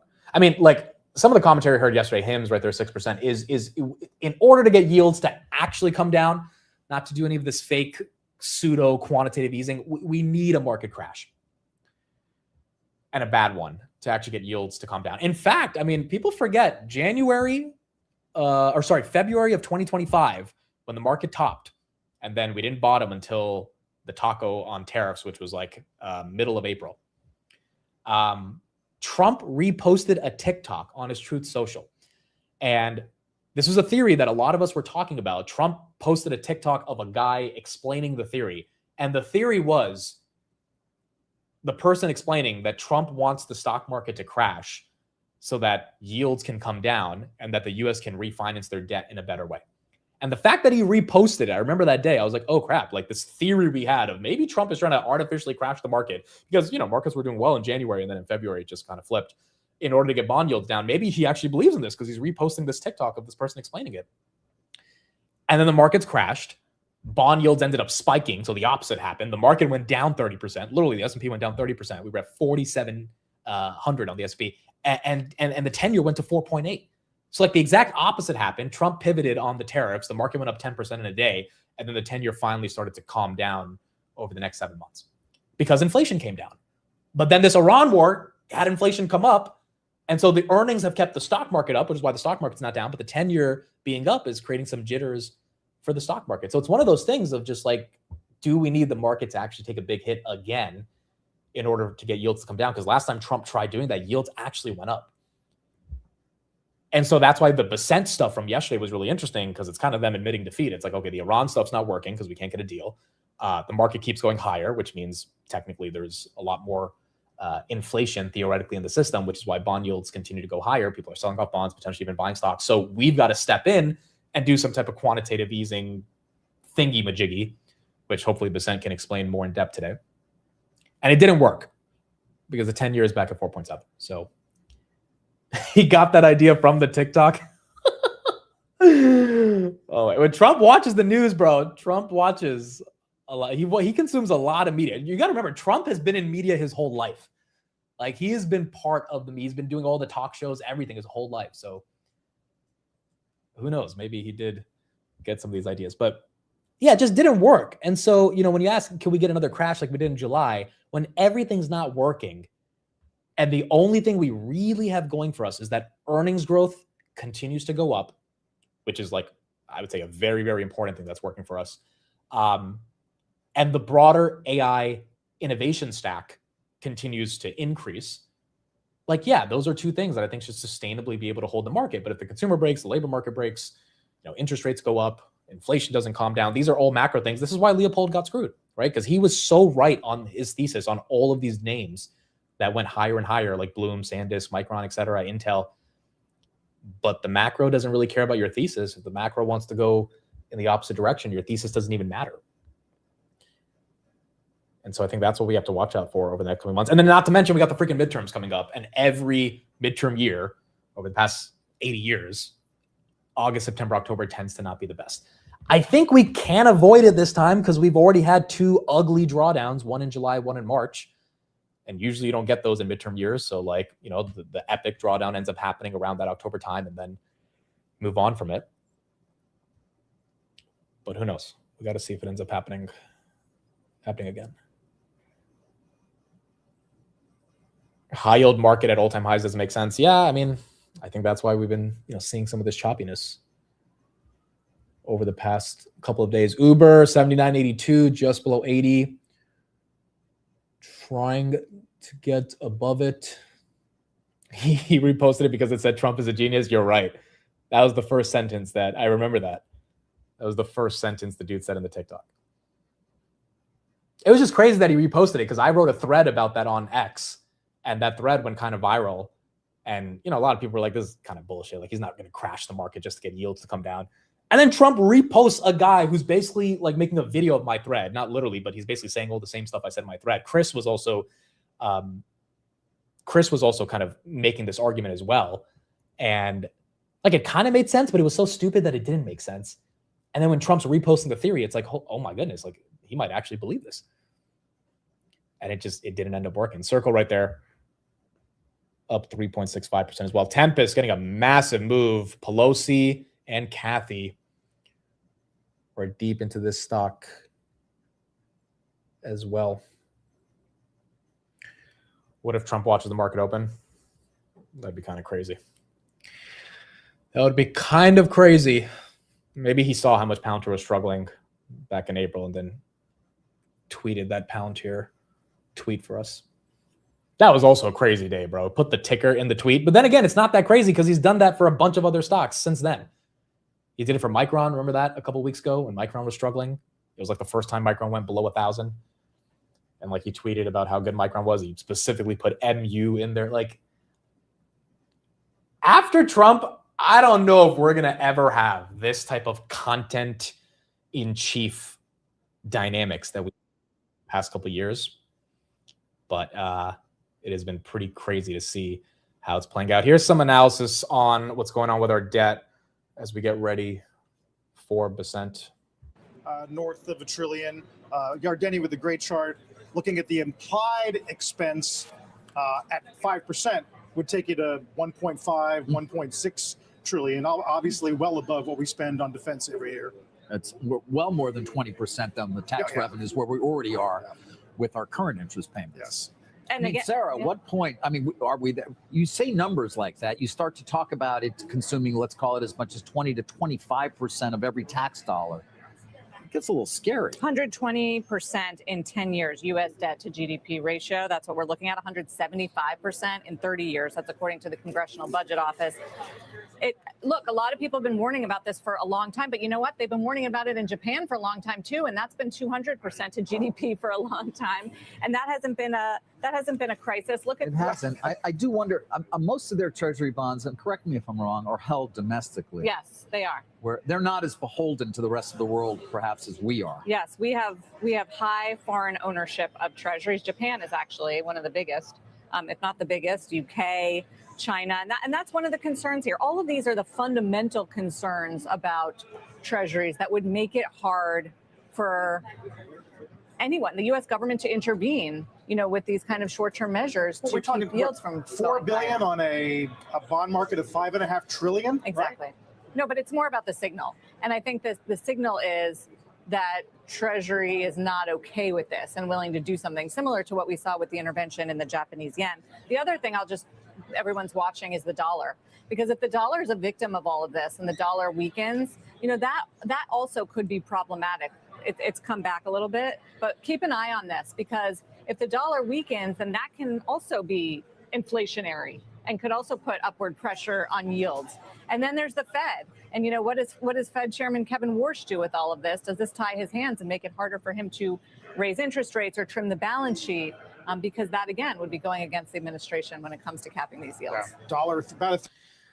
Once again, there's so many variables that are intertwined to kind of make sense of what's happening. I mean, that's why the macro, I think, is so important to learn about, but it's also super complicated as you have yields higher and the dollar lower with stocks trading at an all-time high. Like, Kevin Warsh is definitely in a tough spot right now until oil prices come down. Walmart down 9%, Nebius down 3%, Nvidia barely holding on to any green. Where's Googs and Amazon? Googs is down 1%. Amazon's down 1.5%. Amazon has not really held up much of its earnings pump. I mean, it has, but it hasn't. That 280 range has been hit. Meta, once again, goes red. Tesla, 343, that bounced up yesterday. That's red. And then Microsoft also flat. Apple also flipped red. So even Apple, the safety today, has not done the best. The Walmart CFO is on right now. Let's listen to him and see if he can give some more insight on what's happening with the consumer. Even with the acknowledgement that it looks like some of the weakness was the pharmacy business, right? Tell us what the story is. Yeah, well, our business is strong. It was a good quarter for us. We grew the top line over 5% and grew EPS almost 20%, 19%. There's been a lot of focus on the U.S. comp, which came in about 2.5%. But very importantly, as you noted, we have the health and wellness business, which is about 10% of our overall business, and pharmacy is the largest piece of that. Pharmacy has been impacted by two things. Last year, there was a tailwind related to GLP-1 pricing of about 100 basis points to our business. This year, we have a headwind of a similar magnitude related to maximum fair pricing, or MFP legislation. If you normalize for that, our comp was about 3.5%, and we shared some of this in our earnings materials, but if you take that 3.5% comp and you go back and look at the last 10 quarters, it's very much in line and consistent with what we've been doing. In fact, I would say on that adjusted basis, the second quarter was the strongest that it's been in 3 years. So because of what? Because of strong just consumer spending? I think it's that our overall value proposition continues to resonate with customers. Consumers have been more pressured relative to the beginning of the year. Somewhat stating the obvious, they've been impacted by higher fuel prices.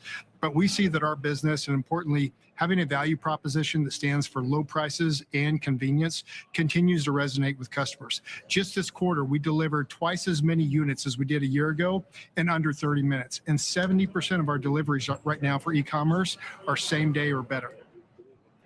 Yeah, I mean, the other factor here that is inflating these numbers are the tariff refunds, which were huge in your case, as you paid billions in tariffs. So how much has that been a factor on the numbers and what happens going forward?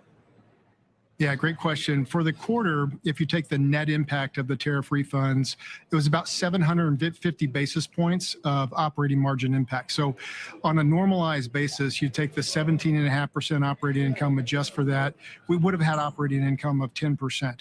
That's actually one of the best quarters that we've had. And comparing that to the U.S. comp of roughly 2.5%, we're growing the bottom line 4 times the rate of the top line. I think that really speaks to some fundamental differences in our business today versus just a few years ago, given the more diversified profit streams we have with things like advertising and membership, that those two alone are contributing to almost half the profit growth in the quarter. And for us, the implications in our financials are the incremental margins in our business are twice as high as the overall margin, which I think shows the core earnings generation power of this business. Yeah, I mean, does it though raise any concern about the core business when so much of the growth now and the profitability is being fueled by e-commerce and advertising? Actually, our stores, I would argue, are more important than ever before. In fact, they're doing more volume than they ever have before. Stores are not just a place that people go to shop. They actually serve as delivery nodes for us, and we have 5,000 delivery nodes in the United States that are located within 10 miles of 90% of America. We would not be able to deliver the amount of units that we do within 30 minutes or the same day if we did not have those stores. So we forward deploy inventory to those stores to be able to better serve our customers and members. So I would argue that stores are perhaps one of our greatest assets.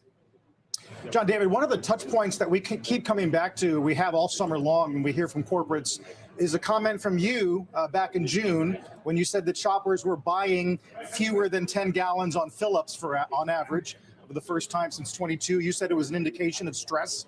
Has that gotten better or worse? It's marginally increased. It's just above 10 gallons right now, Carl. So we continue to see some stress on the consumer. And if you just take the second quarter as an example, and you go month by month, in June we saw gas prices tick up above $4 a gallon, and I think there's some psychological perhaps impact to that. And we certainly saw among our customers and members that they were more choiceful during that period of time, that they're seemingly making trade-offs because their wallets are stretched. It's why it's so important for us, though, to lean into low prices. And we said we've reinvested a lot of these tariff refunds into lower prices. Right now we have 11,000 rollbacks for our customers. And so we want to be there for value for them and also convenience. Importantly, though, Carl, we're gaining market share. Our market share gains in food in the most recent period were some of the strongest that they've been in a long time.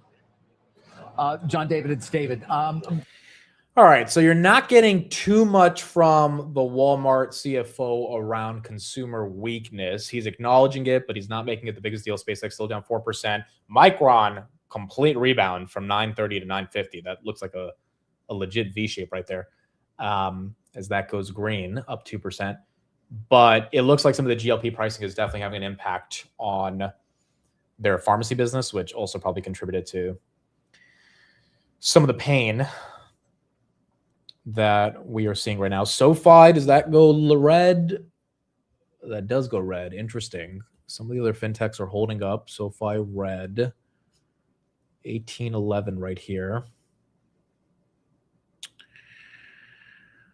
Navitas. I know this is getting a little bit more hype on social. This has kind of been flat. I think Jose owned this a while ago. I don't know if he still owns it, but it got up to 27 a while ago and then took a bit of a dump. SanDisk as well, that continues to kind of stay up, even though that lost 1,600, 1576. Rocket Lab, I wonder how low this one can actually go today. Hit 72.97, kind of stuttering above 73. Let's see if it actually loses the low 70s. And if it does, then, you know, the 60s are up next, which I don't think it would get there. But if it does, then it is what it is. Thoughts on Nubank? They had a great quarter.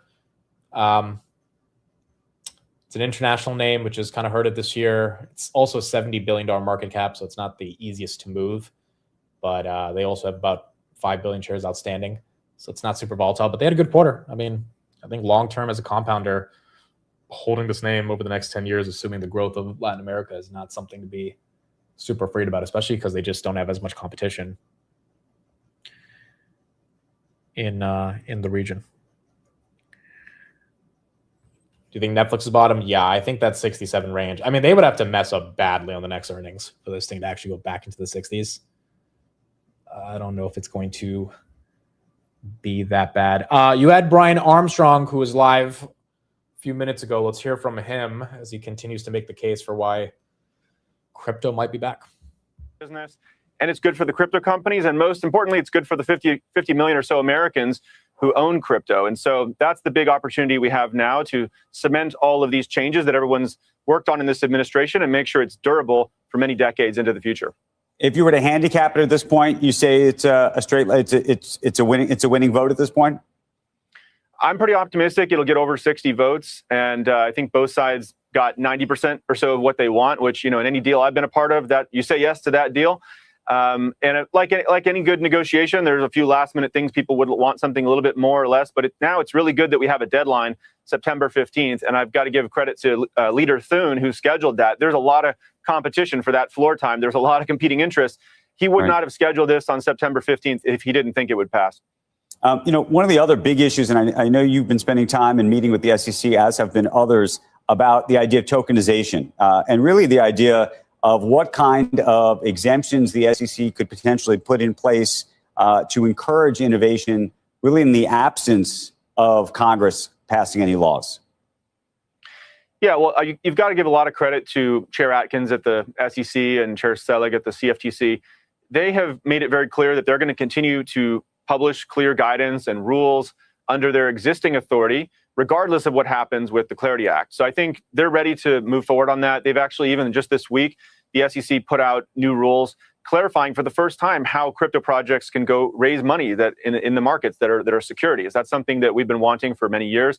I think the SEC is working on now an innovation exemption about how crypto securities could be traded in the U.S., which tokenized equities. Coinbase has been working hard on this, but we've so far only been able to do it offshore outside the U.S. In fact, we're launching our tokenized equities product next week out of Abu Dhabi for non-U.S. But in the U.S., we should be moving in this direction too. Same thing with single stock equity perps. So there's lots of work that these regulators are doing, and they're going to create clarity regardless of what happens with the Clarity Act itself. So Bitcoin bounced yesterday. Your stock also bounced yesterday. I'm curious how much you think that was a bounce off of the back, effectively, of the meeting that you had, or it was really off of the bounce. I don't know if it's a bounce, but really in reaction to what Scott Bessent did yesterday. Yeah, well, I think those are both good theories. I'd like to think that people are reading the tea leaves a little bit on a few things regarding the Bitcoin price. One is that we've been in a bear market on spot crypto trading for the last year or so. And if you look at the prior bear markets, they each lasted about, 370, 380 days. We're basically coming right up against that, where people, they're going to say, well, this one's about over and it's time for the next bull run in crypto. They're also looking at this September 15th vote for the Clarity Act.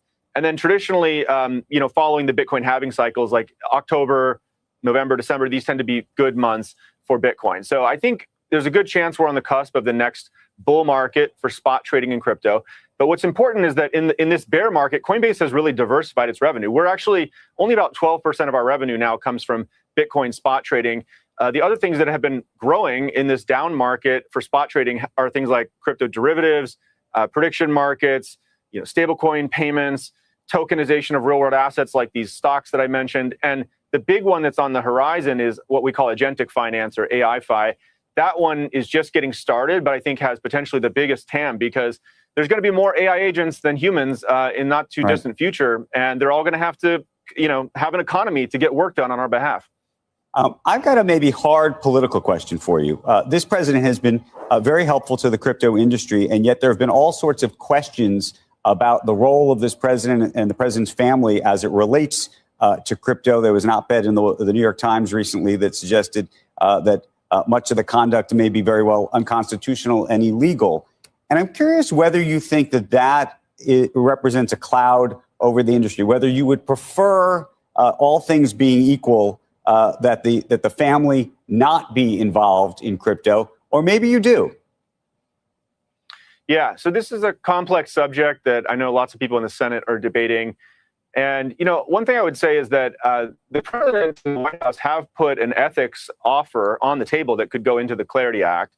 It requires, I think, moving his funds into a blind trust, or there's different variations of it that are being negotiated back and forth. But that's pretty unprecedented. I don't think there's any actually bill prior to this where the president has voluntarily offered something like that to go into the bill. So there's a real offer on the table. There's some things I know the Democrats would like that's even a little stronger. My understanding is that they're going to keep talking and work out some kind of a deal there. But I think the most important thing to recognize is that, yes, the ethics question is big. I'll defer to Congress and the White House and the president on how to solve that. But there's a lot of good stuff in this bill about consumer protection and how to reshore all this back into America. And so I think everyone kind of realizes the ethics part would be nice to have perfect in everyone's book, but the 90% of it, we should not like leave the status quo and leave Americans unprotected as a morass of state legislation to operate in the U.S. That's just going to ensure this all goes offshore. I mean, it's a fair point. If we do not have real legislation, it will all go offshore. And then any level of crypto innovation, Lumentum getting a 3% move right here is not going to be as effective. The problem is Trump is, trading a lot of this crypto stuff. We obviously had that meme coin a while ago. And so you've got a lot of people that aren't happy that Trump is engaged in crypto so intimately by literally launching a meme coin. And that kind of taints the overall image of crypto. But then you have other people saying, okay, like, sure, we don't like that either, but like, that doesn't mean crypto itself should be dismissed and that we shouldn't have any meaningful, digital assets legislation. And so it is a bit of a tough spot for some of the CEOs, but again, it does feel like there is more momentum on the side of getting legislation passed. 71,500 on Bitcoin, basically been flat for the majority of the morning. XRP, that's getting a little bit of a move. You're starting to see a lot of these other coins that have been kind of flat for a while start to get some excitement. Palantir 174, Salesforce down a little bit. Zeta, that is also down 2%. I do not know why SoFi is getting hit here. 3% feels a little aggressive, especially with Bitcoin trading where it's at. So I'm not sure. But that one is red. Is Hood still 95? Hood also goes red. Okay, so maybe all the fintechs are getting hit. Hood losing 95 right there. As it was 100 in the pre-market. The blind trust is called Barron. Dude, we haven't heard from Barron. Has he ever done an interview? I don't think I've ever heard that guy talk. I wonder what his life is like, bro. Like, your dad is the president and you have access to all of this different information and probably an unlimited budget to trade with. I mean, it must be freaking crazy. I think he goes to NYU. So, he is in that business world as well. Lumentum, that's up 3.7%. He was like me in school. I never talked. Put in the chat if you talked in school. If you were like social. If you were like the class clown or something. I feel like there's so many people that just like got through school and just went through the motions and never really like interacted that much with people. I don't think I was like that until my senior year. I was pretty social, but my senior year I locked in on trying to become like the best debater in the world. And like, I locked in so hard my senior year, I did not take a single picture with a friend on graduation. Like, I don't have any pictures with friends from graduation, which is kind of sad, right? It's kind of like crazy. Like, how do you not take pictures on graduation? But like, legitimately, I had not that I didn't have any friends. It's just I didn't have any real relationships that I maintained my senior year because I was so obsessed. It was like every weekend I was traveling. I wasn't going to any of the school events, any of the parties, anything.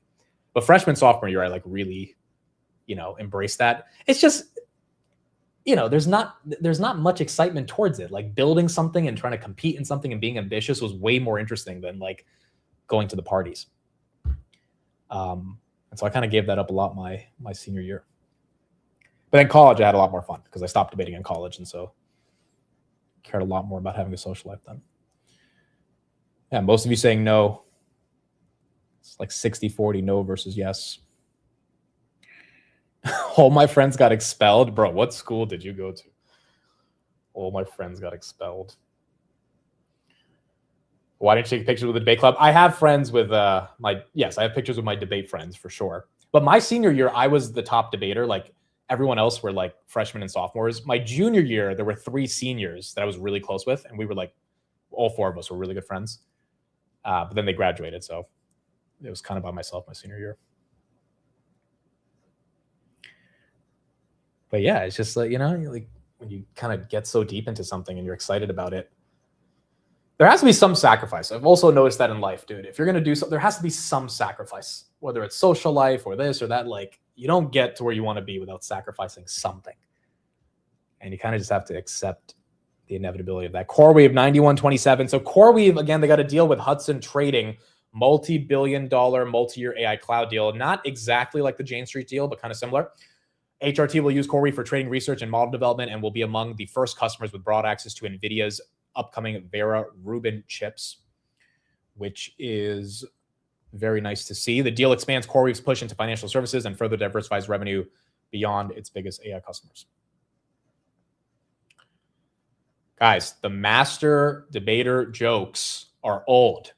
It's like, I've heard them too many. If you're going to be original with your jokes, we need some new jokes. I've heard that joke from regular people in my life outside of the chat for like the past 10 years I've been involved in debate. You need better jokes. Who played sports in high school? You guys know me. I was starting JV freshman point guard.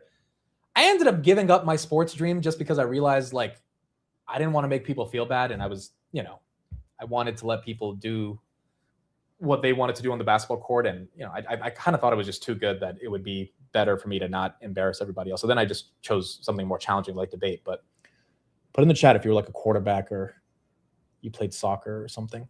We're seeing Bitcoin try to get a little bit more of a run right here at 71.4.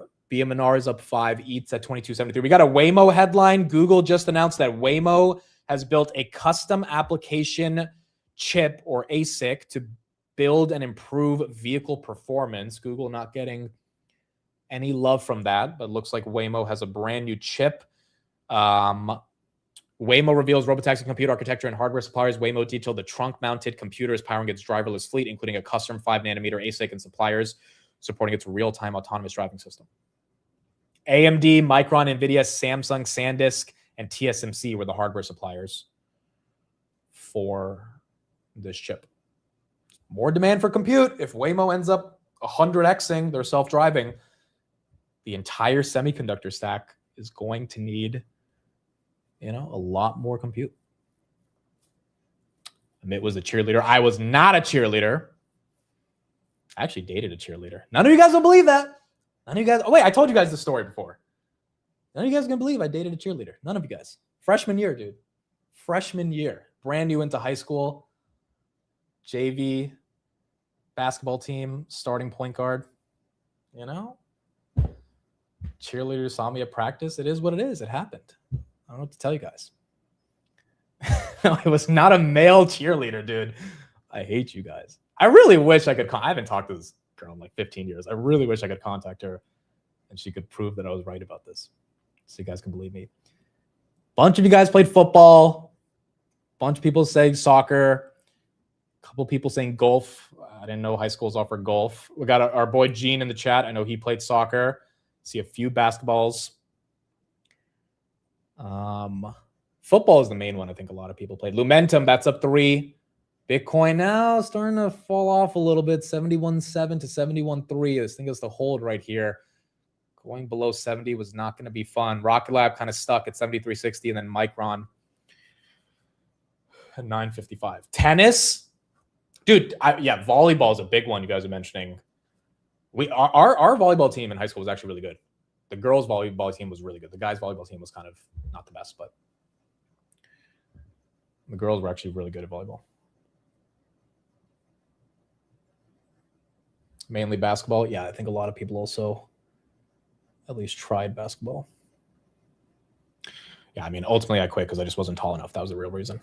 But, if I was 6'2", there might have been a shot. Wow, Egypt's central bank leaves their benchmark rate at 19%. Goodness gracious, bro. You got Fed members trying to raise up to 4.5%. Egypt's at 19% for their benchmark interest rates. This is why people still buy our debt over Egyptian debt. Like, you want to buy Egyptian debt and do 19% interest rates, or you can buy U.S. treasuries. Like, it's still better than the rest of the world, even though our national debt is kind of ridiculous. The U.S. is floating a sale of $4.5 billion of arms to Qatar. Is this true? $4.5 billion sale of aircraft-related equipment. The State Department has just approved to Qatar. Okay, it doesn't look like that's like heavy military equipment. It looks like that's just more aircrafts and refueling instruments, not necessarily an arms deal in and of itself. Where is ARM today? ARM is down 1.5%. As that continues to go red. Could you dunk? Dude, I'm 5'7". There was no world in which I was dunking. But I worked hard. I worked really hard. And I had some decent skill at basketball. I just did, at some point you have to have the height to really compete. I just did not have that. How did you improve your articulation skills? Any suggestions on an academy you could share for someone who struggles with articulation? I think when it comes to public speaking and communication, a lot of it is rooted in just wanting to learn about specific topics you care about and then trying to have as many conversations as you can about those topics. So when I did debate, like I would literally be forced to debate new and interesting topics. So I'd have to research, then I would have to be confident enough to talk about that research in front of an audience. And that created a framework to be able to learn how to articulate. I think it's the same thing for anyone else, right? If you're like super interested in the stock market, even if you're just talking to yourself about things that are happening throughout the day, being able to speak out loud and like recap what happened in the day every single day, it like builds the ability to learn how to articulate. And then obviously if you can do it in public, if you can speak with more friends, I know it's obviously scary for a lot of people, but that's the thing about it, dude. Public speaking has never been scary for me, like ever. There was one moment where I was scared of being in front of an audience. I was at a talent show. I think I was like, this is 2005. Yeah, I was 8 years old, and I had to like, I was like big into rapping back then. And so my mom entered me into this like community talent show, and I had to rap the Danny Phantom theme song. It was a cartoon on Nickelodeon, and like I got the mic. I went in front of the audience, and I just dropped the mic and I left because I either forgot the words or I was just so nervous seeing all those people, and then I just started crying. And at that moment, my mom just like consoled me and she was like, it's okay. Like the fact that you even went up there is what matters. And ever since that day, I don't think I've ever been afraid of like speaking in public. It was like something happened that day. And then since then, I just like, it was kind of natural to be in public. It was kind of like a jolt that happened that day of like having that one embarrassing experience. And then like 5 years later, I joined debate, 7th grade, and just started talking in public and not caring. So yes, it was Danny Phantom. It was a rap. Basically, that whole theme song was a rap. Mic round right there, up 2%. But it's kind of crazy now, right? Because now, like, for a living, I talk in front of people every day. And, dude, I'm really never nervous, ever. Like, I'm just never, like, I'm excited to do this, not nervous. And that's the big thing with articulation and public speaking. Like, you're either excited to embrace an audience or you're scared. And if you're excited, like nothing's going to hold you back. If you're scared, you could be the biggest expert in the world. You're just going to constantly be thinking about too many things and it's going to give you anxiety. So I think getting over that fear is also the biggest thing. This is why the abuse in the chat doesn't affect me. It fuels me. It fuels me to be more articulate, even though, ironically, I can't say many words every single day. You're nervous with carp? Okay, with carp, look, with someone else, yeah, I definitely get nervous. But like, if I have to, do what I do every day, like, I've been doing it for 4 years. Like, I'm excited to do this. I'm like, when there's a big news day, like, there's so much to break down. I get a high of being able to break things down in hopefully an interesting and exciting way that has all the details and perspectives that are needed for people to understand what's happening. But yeah, when you're with carp or some of these people, there's obviously some butterflies and you get more nervous. Meta right there, 545, as that continues to go down. His advice is just speak so fast that people's brains can't keep up with what you're saying. Sometimes that also helps. Jose is not joining us today. He is busy. He texted me this morning. He's at a doctor's appointment at 10 a.m. But he was on last night. Yesterday's show with Jose, Neil, and Tanner was something else because Tanner dressed up as like I don't even know what to call it, but he wore like his pajamas because everyone is focused on his sleep score. And he committed to the bit. He absolutely committed to the bit. But yeah, well, I was going to talk with Jose about semiconductor equipment companies today. So KLAC, AMAT, Ella, Lam Research, etc. But he ended up getting a doctor's appointment. So next week he'll be on and we'll talk to him about that. Yes, we still need a name for that podcast. We still need a name for it. Mid is nervous around girls. You know, to be honest, I'm not that nervous around girls. Like, I don't, because when you're on a date or something, it's just like public speaking. It's like in that moment, there's an exchange you're having with that person, and your ability to communicate is what really is what matters, right? So I've never been that nervous. And maybe in like middle school, I was a bit nervous. But by the time I got to high school, I was like not nervous at all. And I'm not really nervous to this day. Now, you put me in front of Carp, I start stuttering and get nervous and all that stuff, because that's like Carp would make me more nervous than any girl ever could. Any girl. Like, it is what it is. Like, that question I had to ask Jensen, bro, my heart was beating that first. Like, that's why that question ended up being so freaking, like, it was like a 4-minute question. Like, it should have been like a 40-second question. Like, I just like, I lost my train of thought and I kept talking and all this stuff. Now, Jensen did interrupt me, and so that kind of messed me up. But then again, it's Jensen. He's allowed to interrupt anybody, right? But I was way more nervous than like I would be on like a first date. Corning, that one getting a little recovery at 152. Okay, so the consumer stocks are still kind of struggling. Lowe's had a decent earnings yesterday. That stock's still down 1. Obviously, Walmart still not really recovering, down 9.3. This is the worst day Walmart's had since 2022. And then Micron trying to get just the breakup back above 954. Your leg shook more on basis points interviews with women. Yeah, that wide camera angle, you guys got to see me shake my leg. My leg is shaking right now. It's just how my leg is. Sandis trying to push back above 1630. We got Besant in 20 minutes. That's going to be really important. We're going to have to see what Besant says. Hopefully we can get some actual analysis here on these yields. We're right back to 4.7, as that's not changing at all. Is that where you were swinging during the... No, the reason I was swinging during the Carp interview is because he was swinging.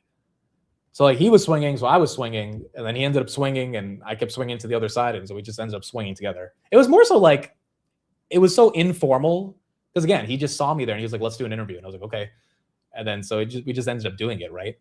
But it wasn't something that was planned, so it was kind of just more like two guys hanging out and talking. Still nervous, but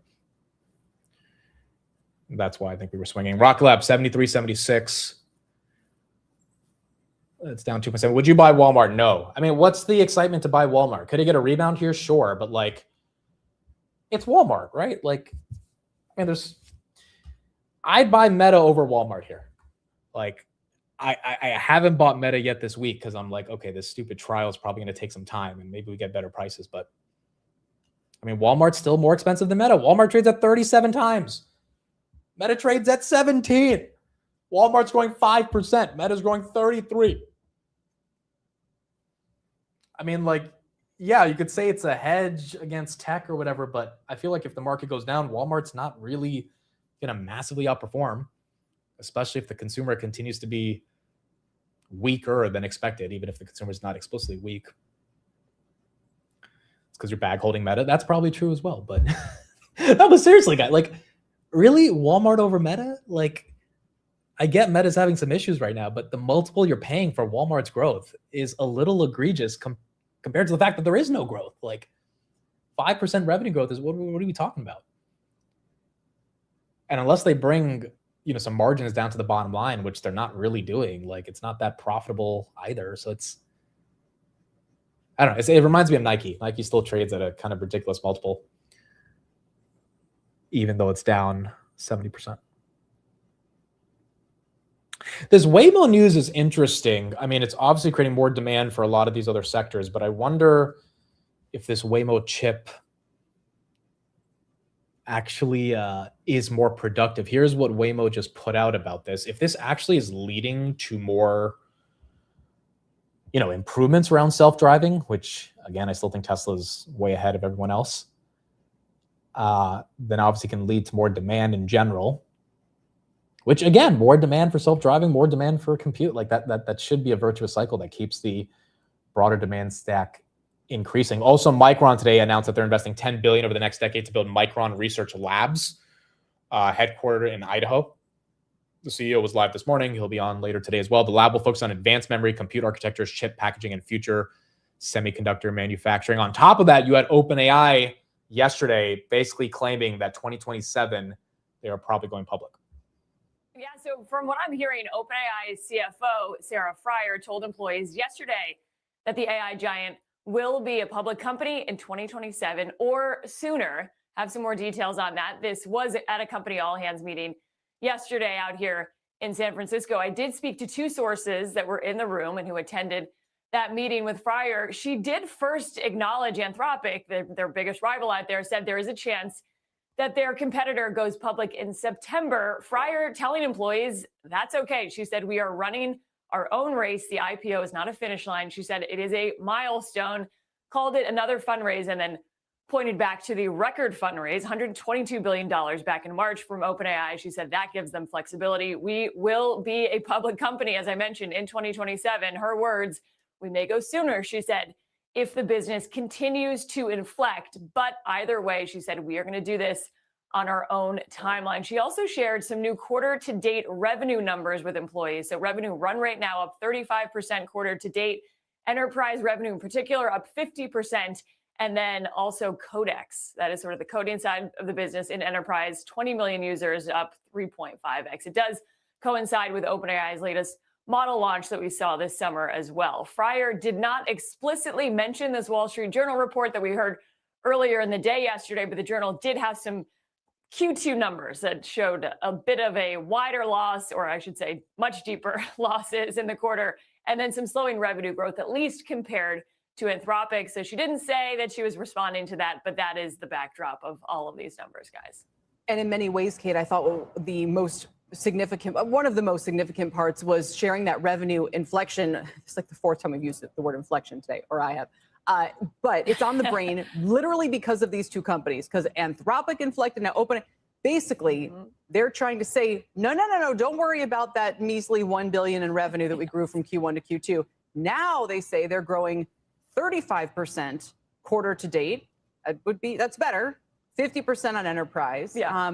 Is it good enough to move up the IPO timeline to make people feel better about that? Someone just bought 1.2 million of calls on MicroStrategy, 150 strike November 20th. You're seeing a lot more option premium come into some of these crypto names now. One of the things that I'm hearing, Kelly, is, I mean, these companies do compete. The fact that Anthropic is going out this fall does not leave a lot of room for OpenAI. So strategically, Sarah Fryer used to be a banker. She was a public company CFO. She probably knows this better than anybody, but you don't want to follow your biggest competitor directly. So they need to have a little bit of oxygen between those two listings, just by the pure fact that Anthropic is on track, as Sarah Fryer mentioned, to go as soon as September. I think that's earlier even than somewhat people that I have talked to say maybe early October. So not a lot of room for Anthropic to get, or excuse me, OpenAI to get out next. And then there's the numbers. I mean, the losses are deep.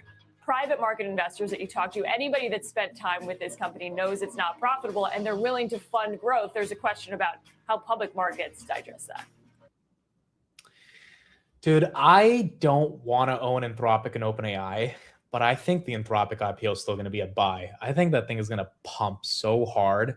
The OpenAI one, I think, will also pump, but the Anthropic one, I think the public will basically be told a story that Anthropic's leading frontier models are so far and beyond the competition. And I think they are waiting to deliver those details in the S1, not only exemplified through the numbers, but also through, Dario's communication around how unbelievably special their models have become and how many enterprises are essentially hooked onto those models to the point where even if you tried to go to open source models, I was actually listening to a podcast yesterday about someone who was saying the open source models are also pretty expensive. It's not like they're the cheapest for the most complex tasks that are out there. So then the question is, okay, if you have a basic task, like sure, you can use the open source models, but if you have something really complex like coding, the open source ones, they might be cheaper than Anthropic, but is it cheap enough to completely take out Anthropic from your enterprise and like put in your own host of models and train it yourself and fine tune it? It's like for some people, maybe.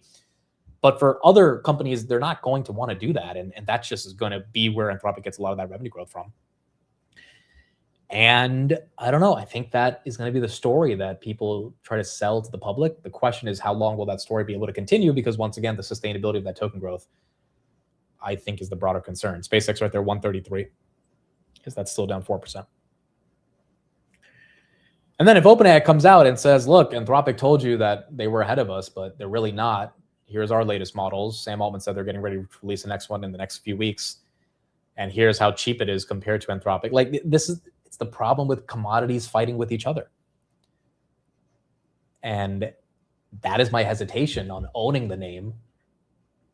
But from a perspective of buying it on the IPO day, man, I think it's going to just rally. Like, I'd be surprised if it's down like 10% on the IPO. Even SpaceX, in a few weeks of just crazy price action. Should I pay for Claude or ChatGPT? Honestly, I use ChatGPT more, but I used Fable 5 last week on just like asking it questions, and it was freaking good, man. I think it was even better than GPT, but I still use GPT every day because it's just like, it's a thing that I've, once you start talking with something every day, all your memory is there. So like when you wanted to recall something, you can't just easily go to a different LLM if you've been using this one every day. So GPT is still the one that I use consistently. But Fable 5 is really good. Like, really freaking good. Where's Doge? Yeah, that's a good question. Doge should be up this week, right? Doge is at 7 cents. It was at... Oh, it hasn't really moved that much. I mean, the lowest it got to was 6 cents back in early August. Yeah, it's kind of been stuck at 6. It hasn't even gone below 4 or 5 cents. So it hasn't really made a massive move here compared to Ether, Bitcoin. You can transfer your data over. That's fair. It's just, again, right? Like, as a consumer, do I really feel like doing that? Or do I just use the same thing I'm using every day? And I think the majority of people will just... Yeah, you guys say it's easy to transfer memories between LLMs, but think about the majority of people. Like, we're the only group of people that are actually testing multiple LLMs. Most people do not care. They will download one thing and they will use that one thing. And that one thing, quite frankly, is ChatGPT over Claude. So I don't think most people are going to go through the process of even like, it's like, are you going to really take your Spotify playlist into YouTube Music? It's like, no, you're stuck on Spotify. You're going to be using it on Spotify. And it's unlikely to convert that easily. Rob, thanks for the super chat. You just described the moat of the model companies. No one is discussing context and the friction of switching. Yeah, but is that really a moat? I think is the bigger question. Because, look, yes, it's hard for consumers to switch, but does that mean that the companies will be able to monetize those consumers enough to be able to justify the valuations, right? And if the only moat is people won't leave, I don't know if that's the biggest moat that's out there, especially because enterprises will leave if they can get a substantially cheaper version of the product. Consumers are already not paying for it, so there's no point for them to leave, right? Because they're not spending that much money. If they're actually, spending $200 a month or $20, $50 a month, then maybe they're going to take it seriously. Enterprises will switch pretty quickly if they can save more. So that's where the moat becomes degraded to me, because the context is interchangeable. And then if you have a cheaper price, I mean, a CFO is not going to pay for no reason, unless the model is just that much better, right? Which goes back to the question of like, is the frontier nature of the models the moat, or is it the stickiness of it? And the stickiness of it might not be a moat for the customers that matter, which are enterprises. For consumers, it might be, but consumers, you're not making that much money off them anyway. This is why Ben Thompson, he made a good point yesterday. He said ChatGPT should have entered the advertising business way sooner than they did, right? Like, it would have made so much sense in 2023. I mean, honestly, Google and Meta would have been sweating if Sam Altman actually came out with a meaningful advertising product in 23 after ChatGPT exploded. Because they were learning so much data about consumers, and they probably didn't want to do ads because they didn't want to make it annoying. But I mean, they could have easily started building an early prototype of what ads look like. They like just started it late last year. And if they did, I would imagine that there was a massive opportunity for them to steal advertisers away from the other companies, just because there's a new way, and advertisers are always looking for new ways to reach consumers. And they didn't go for it. And now they're pivoting to the enterprise because, they're realizing it's not as it's not as effective. This is what Ben Thompson said yesterday on this topic. Enough. If you're going to be in the consumer market, you have to be doing advertising. And now they're doing advertising now. It's a little weird. They finally pivoted to doing advertising. At the same time, they're like, oh crap, we need to go after the enterprise because Anthropic is kicking our in. So I'm not quite sure what they're doing there. They have been rolling out ad features very rapidly, like things like Cappy and the connections with retailers, so you know if a purchase went through, so you can do all the tracking and things like that. So I'm very interested to see how that goes. There's a bit where, had they leaned into advertising immediately as soon as ChatGPT was a hit, I think they would have a killer ad product right now. I think that Google would be in much bigger trouble. I think Meta would be in much bigger trouble, because if you have this flywheel, the thing about advertising with consumers is your ability to monetize the consumer goes up is as the volume infinite. goes up, yeah. Because the advertiser is bearing the price increase. So there's zero elasticity issues. If you're charging consumers a price, if you want to raise the price, like Netflix, this is their problem with the subscription plan. They have to be, how much can they raise prices before consumers rebel and drop a tier or give up the service entirely, right? Charging people money is hard. Giving people things for free is easy. And it's very frustrating that OpenAI did not pursue this sooner. I know you've been spending time with, some of the big. I think it makes sense, dude. I mean, people don't want to pay for these LLMs. Like, put in the chat if you pay for them. I mean, like, I pay for Claude and OpenAI, but like, the majority of the world is not trying to, like, people don't want to pay for this stuff. Especially if you're not doing that many intensive tasks. Like $20 a month is a lot of money. $20 a month is like Netflix, Spotify. Those are cheaper than YouTube Premium's cheaper than that. So I feel like you really got to give a crap about tech to actually, pay that much. Uber 78, Ethereum 2,200. Hollis says I pay $50 a month. All right, put the amount you pay. I think is a better question. If you I pay for Grok too, because I pay for Twitter Premium, so I pay that $50. So I basically pay at least $100 a month. So put in the chat if you add up all of them, how much do you pay? Like, that's crazy, bro. They're getting $100 a month out of me. Like, it's not that easy to get hundreds of dollars a month out of people. Now, granted, I wouldn't cancel it because I think they're pretty useful, but how many billions of people would be willing to actually pay that? I see a lot of zeros, bro. I see a lot of people like, I ain't paying this shit. I wonder if Ed Zitron pays for it. I feel like ethically he can't pay for it, right? Like, he's helping them if he pays for it. I see 20s. I see some people 400, 500. Percent's going to be on in 5 minutes. Yeah, Steve pays. Steve pays a lot of money. But Steve is like legit vibe coding. That's why he pays so much. I'm not vibe coding every day. I'm just like asking basic questions. But like, look, when I need to like really consult with an LLM, like I'm having an issue and I really need advice, my goodness, they are. I mean, Fable 5 and 5.6 are just unbelievable. Like when you're like really stressed out about something, like I need you to understand all the context and really look at it from different perspectives. It's something I would pay a lot more money for, to have that sense of clarity and closure and like perspectives that I can trust. But it's also like, how many times do you need to engage in those situations? It's like maybe a couple times a year, and not every day, I would think. So is it worth just that much, right?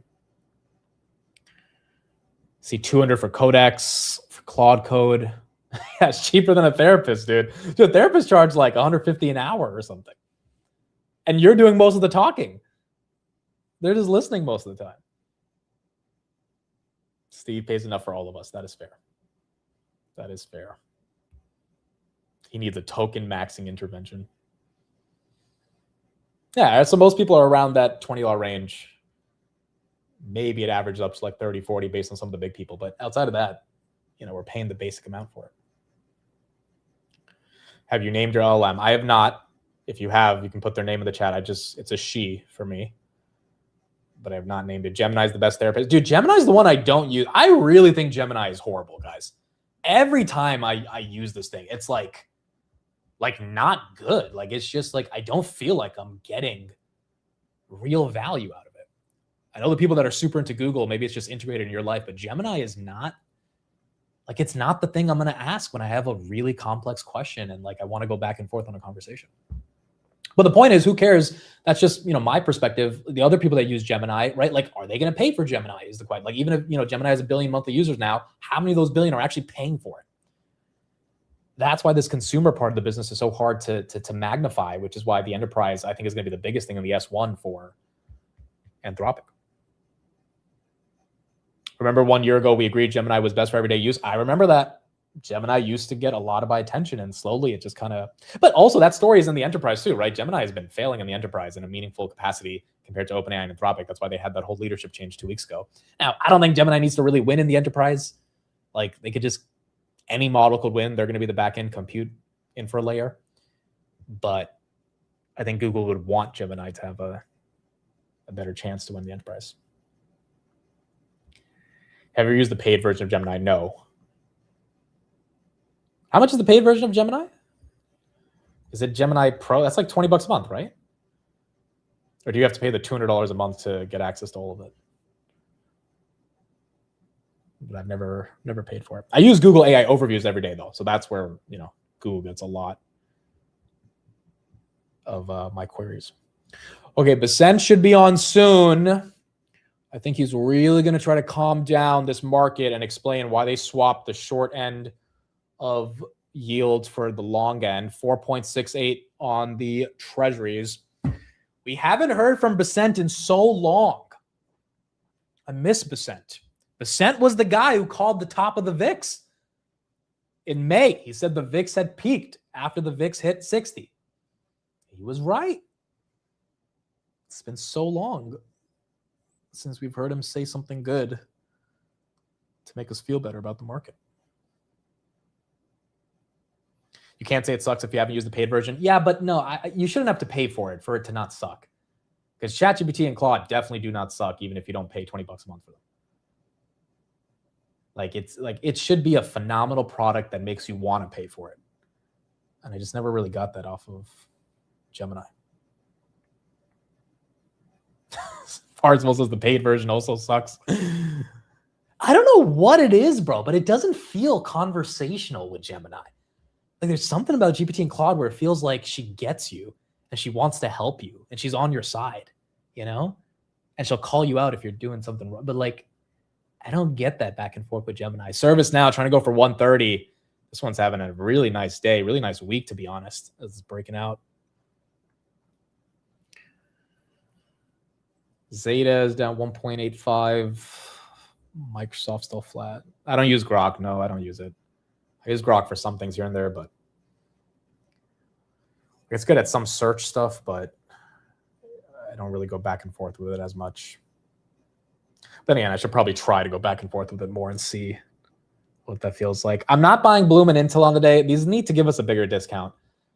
Like, they're both down $10 from where I bought them. Like, they need to actually, Bloom needs to get into the 190s. Intel needs to get into the 80s.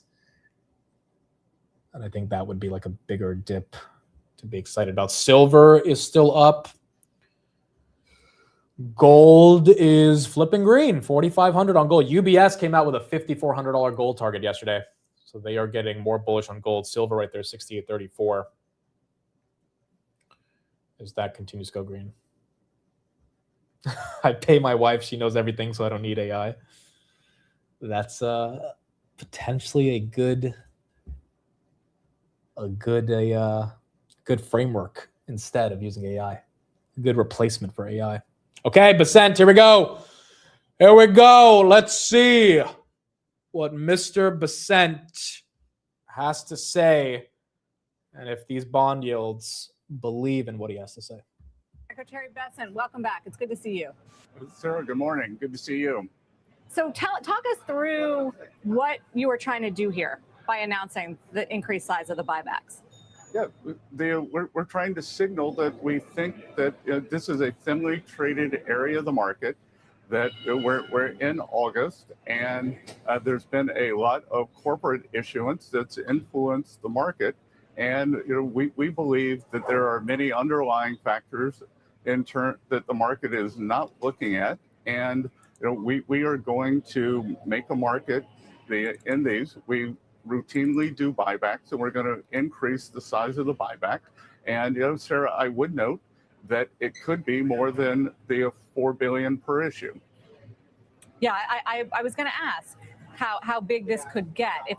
If the signal here is that you're not happy with the direction of yields, they've gone back the other way. We've erased most of the Treasury rally that you got yesterday with that big surprise. So how much more are you willing to do? Well, again, we have a big toolkit, so we'll see. And part of it is signaling here and to show that we believe that the yields don't reflect the underlying fundamentals. This Iran conflict, we will get on the other side of this. We don't know when, and we can talk about the economic measures we're going to be taking against Iran in a minute. Sure. We believe that the liquidity, especially in the 30-year point, is very poor. And we are, in the administration, we are announcing probably at the end of this week, beginning of next week, an increased focus on fiscal consolidation. And it's coming from President Trump. Russ Vought and myself will be examining both on the revenue side and the cost side what we can do. Yeah, because that's where I was going to go and where a lot of the analysis has focused, as you know, Mr. Secretary, which is, strong signal from the administration on the buybacks, but the fundamentals are ultimately what is going to prevail here in the bond market, and the fundamentals are hard to ignore when it comes to the size of our debt, with public debt increasing to now $40 trillion. Yeah, I mean, look, Sarah, there's nothing magic about the 40 trillion number. And I think the reason Bitcoin's up 71.4 to 72.4, wow, is because Basent just said we could increase the buyback beyond 4 billion. I think that in and of itself just meant, look, it's not quantitative easing, but it's like a pseudo form of quantitative easing. And Bitcoin loves that. And so I think that's why it's going up right now. We can grow our way out of that. So, but what we do want to signal is I think that there's been a lot of misinformation in terms of what's going on with the deficit, what's going on with the deficit to GDP. We actually had a fiscal consolidation for the calendar year 2025. We were at about 5.7% of GDP. And one of the things that's temporary here that's influencing the deficit has been these tariff refunds. And we won't have to do that again. And the Ambassador Greer, through the 301 process, is re-implementing the same level of tariffs. And I would expect that our 2026 tariff income is going to be roughly what it was in 25. And we're going to be able to keep that in terms of the budget consolidation. The other big item in the budget that we're seeing is the hit that we're taking from to revenues for the immediate expensing of factories and of equipment and farm structures. And I think that if people sit back and think that's not government spending, that is actually an investment in the future, and we're increasing the tax base. And that is what measures the wealth of a nation, is the ability to increase after-tax return on capital. So we're pulling back think of it as pulling back the slingshot here. We have a lot of potential energy that will turn into kinetic energy during this year, next year, as these factories come online. So do you think we've seen peak deficit during this administration? I think a very, very good chance we have. That we are going to be laser focused, as I said, OMB Director Vought, myself, the President, that combined with the Vice President's Fraud Task Force, where I think we could save several $100 billion. Yeah. I mean, because the funding needs, I think, are daunting to a lot of folks. The dependence on foreign bondholders, for instance, we saw the intervention in the Japanese yen, and that's erased a lot of the progress there. And so there are kind of all these worries at once about what's going to happen ultimately with these holders of treasuries. Again, people have bad information. I have asymmetric information. So, I think that the market should think, well, why would we have joined the Japanese in the intervention at this time? Do we know something the market doesn't know? That in terms of being willing to do, what I would call a Treasury twist here, in terms of the bond market. What do I know that the market doesn't know? So, I think the market's probably gotten a little ahead of itself. A lot of people, not much to do in August. What, does it tie Kevin Warsh's hand? You're newly in. Wow. The sense saying people are bored in August, which is why they're dumping bonds. And that's why we're coming into, I mean, again, this is more of a liquidity thing. Part of the reason there's liquidity though is because there's not a lot of buyers, which maybe is because they're not bored, but they're afraid. But the idea that he's saying we have seen peak deficit during this administration, S&P didn't love that 767, or they just don't believe him, as we just went red on the day again. Stated Fed chairman who signaled. Why would it do that? Well, just if he does need to raise interest rates because inflation is above target, or trim the balance sheet, as he said, that would work against what you guys are trying to do here with long-term rates. I think that the Treasury and the Fed would work together if there was any change in the balance sheet, and we would adjust to any kind of runoff that they're doing. Got it. And what about on rates? What if they have to raise interest rates? Wouldn't that be problematic? That has nothing to do with the decision that I announced this week on the buybacks. Okay, but inflation, you mentioned oil and Iran, and I do wonder how much, it's hard to fight it. Right now we have Brent back to 94, and that's putting pressure on bonds with yields higher, the inflationary outlook because of oil. I mean, we thought it was going to be temporary, but now we're, almost 6 months out here into this war. Well, again, this is headline inflation. What we're seeing in core inflation, both in goods and services, is down, and that's what matters. We're seeing the wage increase, especially in a lot of the hospitality sectors, come down. We are seeing that the bottom 25% of Americans get good wage increases, but that's being contrasted by the top earners. So the wage inflation has come down, and the core inflation is down. We had the biggest decrease in pharma prices, I think, in history since we've been measuring the sequence. So the underlying factors other than energy, and there is no we aren't seeing anything that says that the second order effects are spilling over into core inflation. As a matter of fact, in the past weeks, we are seeing the 5-year, and any inflation markers is telling us that inflation is going to be lower in the future. So that raises the question about what happens next in Iran. And you mentioned the president last night said that there's more economic pressure coming on Iran. I know you're heavily involved in this and executing this. What can we expect here?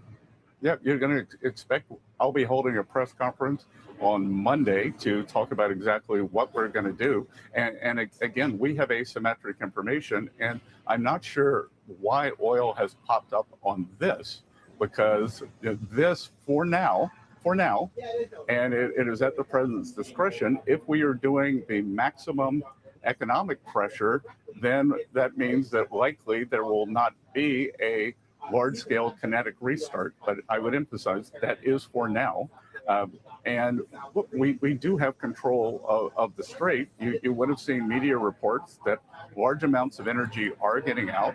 And I think that we can continue doing that in the southern lane, and that I think oil markets are misinterpreting what this economic pressure means. The economic pressure means that we are going to all of our allies, and this is going to be the greatest coordinated economic isolation in the history of the world.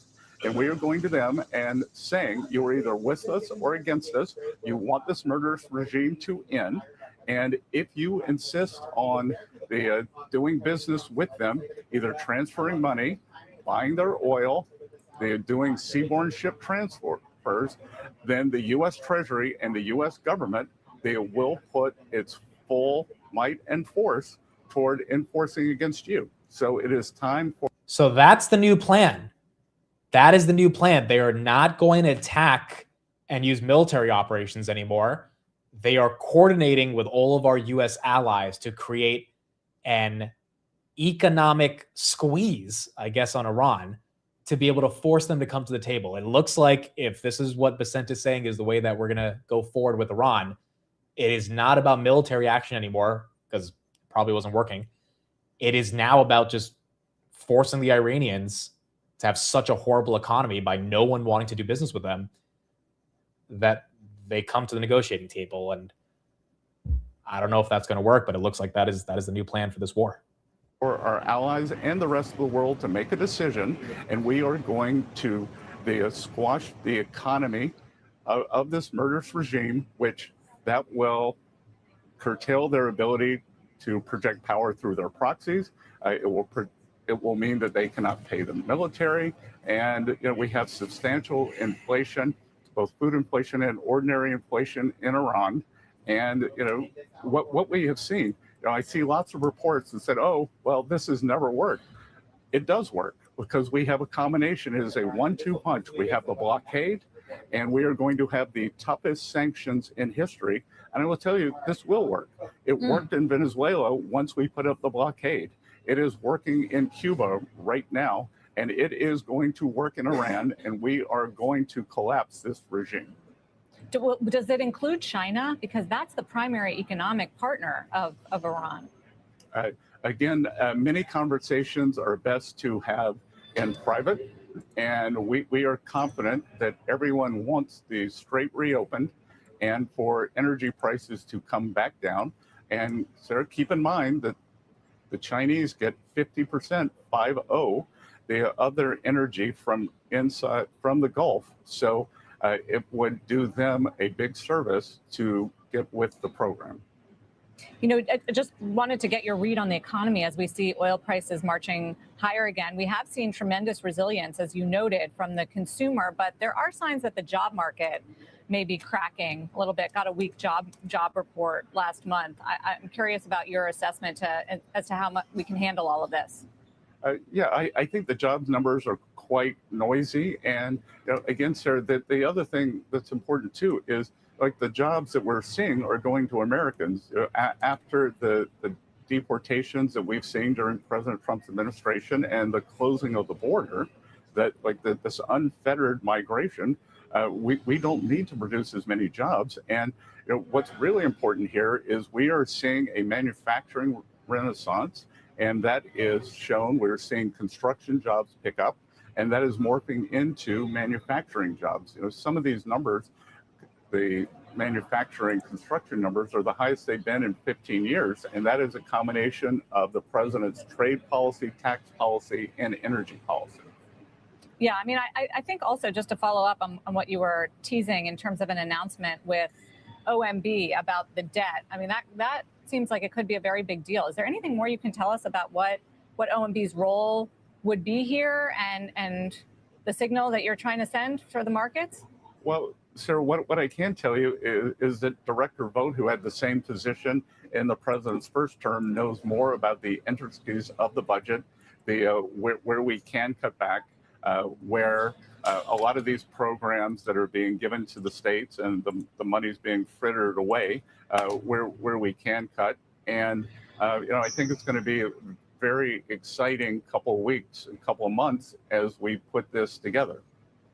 The dollar's weakening also. I wanted to ask you about this. We've talked about the dollar together in the past, and it weakened sharply yesterday as well. And I wonder if you see that as a risk here also in making it harder to sort of control the long end of yields. I mean, if that could be inflationary, could be problematic. No, Sarah, it's not really. The U.S. is a big service economy. We don't respond to the trade-weighted dollar. The dollar's been very, very stable. Our largest trading partners are Canada and Mexico. And again, the dollar had a big run. Now it's going back to where it was a couple of months ago. But in terms of the inflation expectations, they actually went down. Got it. So not concerned about that. Finally, again, we continue to have a strong dollar policy, and the strong dollar policy is that that the U.S. economy is pulling away from the rest of the world. When I look, we have 6.5% nominal growth, and the composition of that growth as the headline inflation comes down and the Atlanta GDP now number is 4% for this quarter. That's a very noisy number, so don't quote me on that. But everything we're seeing in terms of revenue growth at companies up about 12%. So the underlying economy, I think, is very strong, and the only inflationary impulses that we're seeing are coming from the energy, which is temporary. I'm so glad you mentioned growth, because I know that that's on the top of your agenda. You're hosting G20 finance ministers and central bankers the week after next. I'll be there because I think this is a very big deal. The emphasis on economic growth. I'm curious if you can give us a little teaser about what we can expect and what your agenda is, because it feels different than, I was looking at some of the agendas back in 2025. Climate was right up there. Back in 2024, financial inclusion was up there. It feels like it has a different vibe this year. Well, we do. And I'll tell you that I didn't attend any of the G20 in South Africa because, it did seem kind of a bit off message. And we want to bring the G20 back to its core mission. And that core mission is talking about, what can countries do, economies do? How can we band together to have better global growth? And our message to our allies, our trading partners, is that global growth is the way to take care of this mountain of debt. As the U.S. growth has picked up, over time we will be well above the CBO. This is why this AI thing has to work. I mean, you're hearing it right now from Bessent, like their plan to deal with this growth. And it's not just their plan. Whatever administration for the next 100 years comes after this Trump administration, they're going to need massive growth, because they're not going to cut spending to pay back this debt. And so it's kind of like CapEx or bust, AI or bust. If we don't get it, like there's just this 40 trillion turns into 100 trillion, and there's no way to get out of the situation. Trend average, then we are encouraging the rest of the world to do this too. I'm pulling for Europe, but they need to follow the Draghi report. They're mired in regulation and kind of intra-European, it's almost the equivalent of this burden that they put on themselves. And we think the rest of the world should kind of unshackle themselves, both on the energy side, on the regulatory side. A huge amount is on the regulatory side. And we want the world to grow. We think the biggest threat to financial stability with this mound of debt that was piled up during the COVID era is a lack of growth. So we are really pushing an American growth agenda for the rest of the world. We want the rest of the world to come along with us. It's going to be in a beautiful spot, Asheville, North Carolina, the Blue Ridge Mountains. Asheville's the comeback city after the terrible Hurricane Helene 2 years ago. Yeah, I mean, growth solves a lot of problems, Secretary Bess. And finally, the big headline is going to be, of course, on the big bond announcement. So you indicated at the top of the interview that you were willing to go bigger and do more if the market doesn't cooperate. How far are you willing to go? Well, again, it's not if the market cooperates. It's, we'll see what the conditions are, and we will analyze them then. But I am confident that once the market sees through and looks at the fundamentals, all we're trying to do is get people to focus on the fundamentals and not trade the headlines during a quiet period in a thin market. So we are trying to keep the market in equilibrium, and we are also seeing big corporate issuance, and a lot of that corporate issuance, I would say, is almost yield agnostic, because that's your Google, your Meta, all the hyperscaler AI corporate issuance of debt. The build out for AI, the returns on that, the companies believe they're going to be so high, they don't really care what they're paying. I actually think it's interesting that they're issuing such long-term debt. If I were sitting in the chief financial officer's seat, I would think about issuing more what's called the belly debt, kind of 5-year debt, because look, the reason Bessent is saying this is because he's basically like, dude, if Google's guaranteeing 7% for 100 years, it's going to be really hard for someone to buy a US 30-year that's only guaranteeing you 5% or 5.2%. So right here, he's kind of trying to get the big tech guys to be like, can you guys like lean off the long-term debt? Because that's what we are trying to get people to buy so that these yields can come down. But obviously it's more advantageous for the tech companies to issue the long-term bonds. If we're going to see this incredible productivity growth from AI, that will naturally disinflate rates. So the thing that they are building is going to cause disinflation. It is causing a short-term competition for capital, but it is going to, we're going to see real productivity growth. We've been, I think the CBO projections, which are always wrong, are in the ones. Post-World War II has been about 2.1. And I don't see why our productivity growth couldn't be 2.5 or 3%. And that is what will create the economic growth and the disinflation. Well, Secretary Bessent, we certainly appreciate the opportunity to ask some of these questions that we know that investors are asking and wondering about. So thank you for coming on and clarifying. Good, Sarah. Thank you. Good to be with you. Yeah, good to have you as always. That is the Treasury Secretary, Scott Bessent. Okay, there's a bit to analyze there. The market didn't fully like it. Bitcoin did for a moment. Bitcoin, it touched 72.4. There's that candle right there from 71.4. It was $1,000 candle. Now it's right back below 72. I'm not sure the S&P is loving what he said right there. Are we at lows of the day? Yeah, lows of the day. Well, very close to lows of the day, 766.05. Okay, so what did Bessent say? A couple things. Number one, this is why I still think there is a gigantic bull case over the coming years. You heard it from Bessent himself. Growth is the only way we are really getting out of the debt issue that we are stuck in. It's a massive issue. It's not political. Republican, Democrat, all of them have been spending money. They're not willing to cut money. It's not politically friendly to any side of the political part of the bracket to say you're going to take away spending, whether it's from defense or whether it's from welfare. So from that perspective, you need to outgrow the debt. Bessent is right. We printed $10 trillion during COVID with zero growth, right? Because the world was shut down. And so that created a lot of inflation, and we're trying to get that out of the system. The problem is it's now an ultimatum. Like, if we do not grow, if this AI story does not take off, if NVIDIA does not become a $20 trillion company, I'm not sure that there's going to be any level of meaningful confidence in U.S. debt. Now, again, I'm being a bit hyperbolic here because if you're not going to buy U.S. debt, whose debt are you actually going to buy?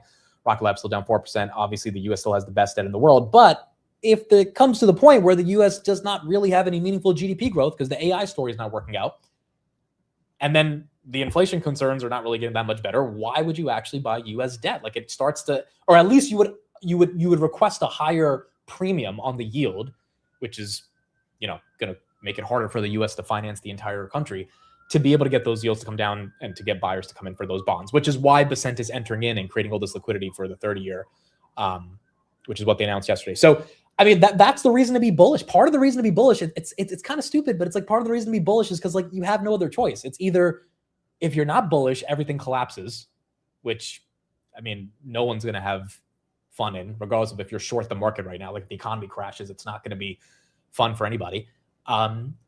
And if you're bullish, well, then you have to be bullish on this idea that AI is going to work, and the administration is doing every single thing they can do to make sure AI works and make sure that growth comes and make sure there's this massive level of productivity that can withstand the rising bond yield. So that was the first thing. The second thing is this whole Iran situation. So Trump mentioned this a couple of days ago, that we're going to create like these economic pressures. I didn't know they were going in such a explicit way of basically telling Google, losing 340, that if you are an ally of us and you continue to work with Iran, you are not going to be an ally with the United States anymore.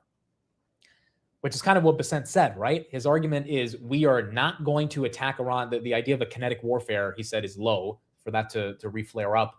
So economic sanctions are going to be the only issue. My couple concerns there are, first of all, economic sanctions haven't worked on Iran over the past 15 years.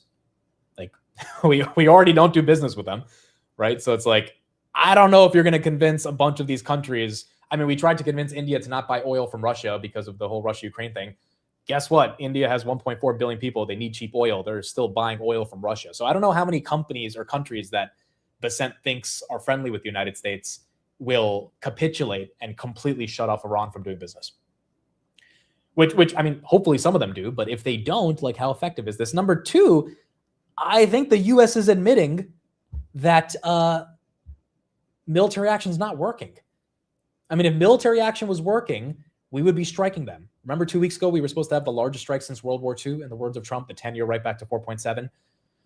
And we didn't do that, probably because I think the people at the Department of Defense probably looked at the previous military actions and were like, look, this is only emboldening them.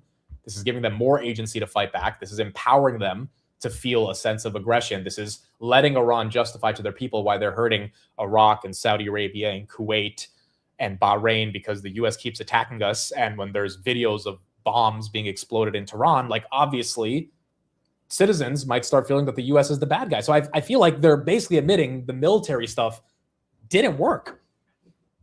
Spent $37 billion. What did we get out of that? Like, the strait is still effectively closed. And so now this new economic agenda they have, I just have a simple question. Is that really going to work? Because the Iranians already don't care about their economy, or at least the Iranian regime, I should say. I mean, their hyperinflation is like 1,000,000%.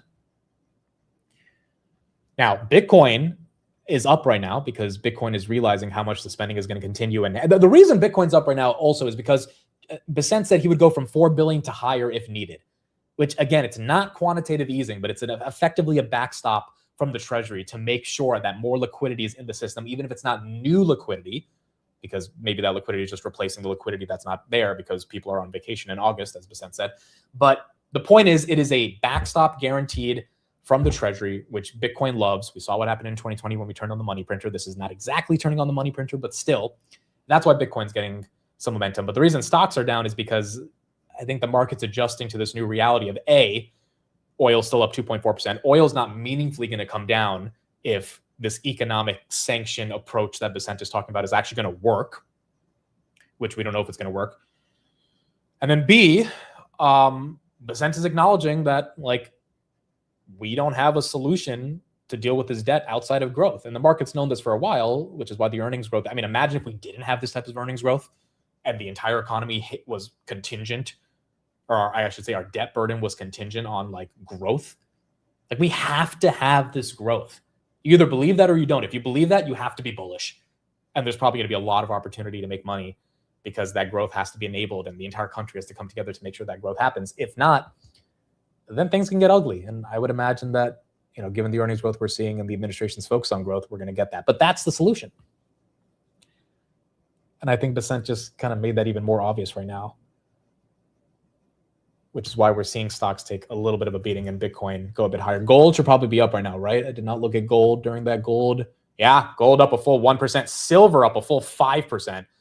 Look at that. This was literally during the spike up during the interview. I mean, commodities, like the Besant saying, the Treasury is going to step in, and then this 10-year unfortunately did not go down while Besant was talking. Yeah, Elon tried to fix this and it didn't work. I mean, that is part of the reason I was such a big proponent of Doge. A lot of people didn't like that I was, you know, supporting Doge so much, but it really had nothing to do with Elon. It just had something to do with someone actually going in and trying to get rid of the bureaucracy that is the US government and, like, really find out what we're spending that we don't need to spend on. Because if it wasn't Elon, who's going to do it? And then Elon realized, wait a second, Trump doesn't care about this. The big beautiful bill is going to print even more money.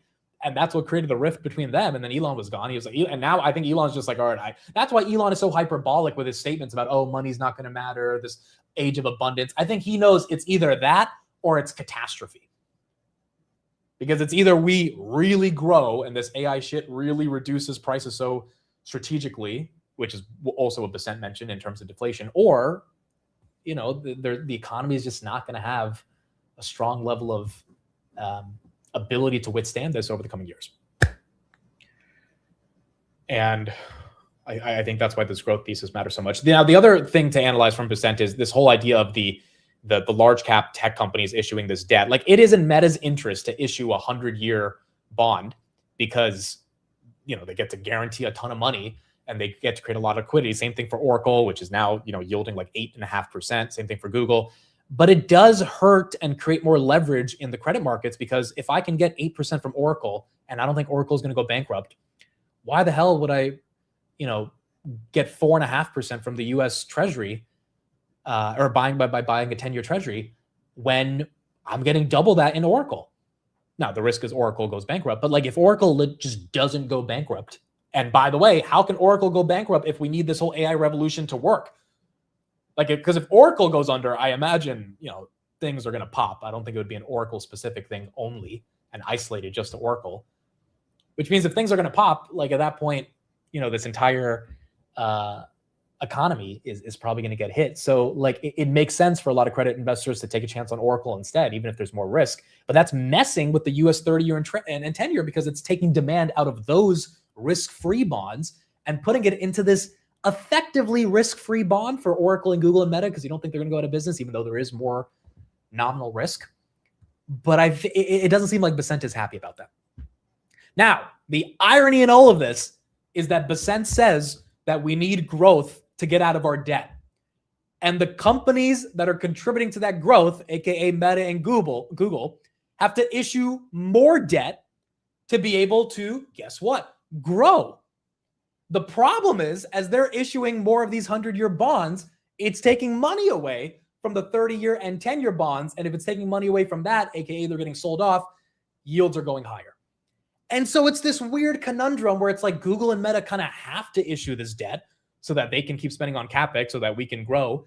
But if they're doing that, it's creating a lot of leverage in the system away from the Treasury debt. And so Basent's just like, all right, screw it. Then we're going to buy $4 billion worth of it, which is the announcement he made yesterday. But that is still not getting bond yields to come down. And so I think everything I'm painting right here is not necessarily a bear case or a bull case. It's just trying to outline the dilemma that the United States is in right now with these bond yields that really haven't come down for about a month and a half now. And like, look, we've had 4.7, we've had 4.8, but those last for a couple of weeks and then they calm down. This has been a good month and a half of it just like being elevated. And we're spending even more money on this war, correct? Now, the way to ultimately fix this, pretty obvious, right? We end this freaking war. We stop spending money on the war. We get oil prices to fall like a rock, which will create more confidence in the market around inflation coming down, which will get the credit investors to easily buy 10-year bonds because they will try to lock in 4.6 or 4.7 before they go down even further. And that would create a lot of less leverage and stress in the system. But then it goes back to this whole new economic form of policy that we're enabling or we're enacting on Iran and we're imposing on our greatest partners. And it's like, do we even know that all the people that love the United States are going to want to work with us explicitly on this deal? And even if they do, is it really like if they get China to stop buying Iranian oil, yeah, that could create some problems for Iran.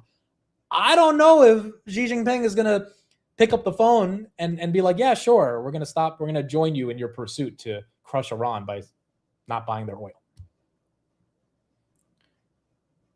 And so once again, it creates more uncertainty, creates more questions. At the same time, S&P is trading at all-time highs. Why? Because the earnings growth is amazing, which once again goes back to the bull case. We have to grow. That's the only way we get out of it. In order to grow, we need earnings. It means we also need more debt in the system. But that is the reason to be long and bullish equities. However, it complicates things when you have these yields that are not calming down. And with Basent, basically what I got from Basent is saying, we don't have a plan.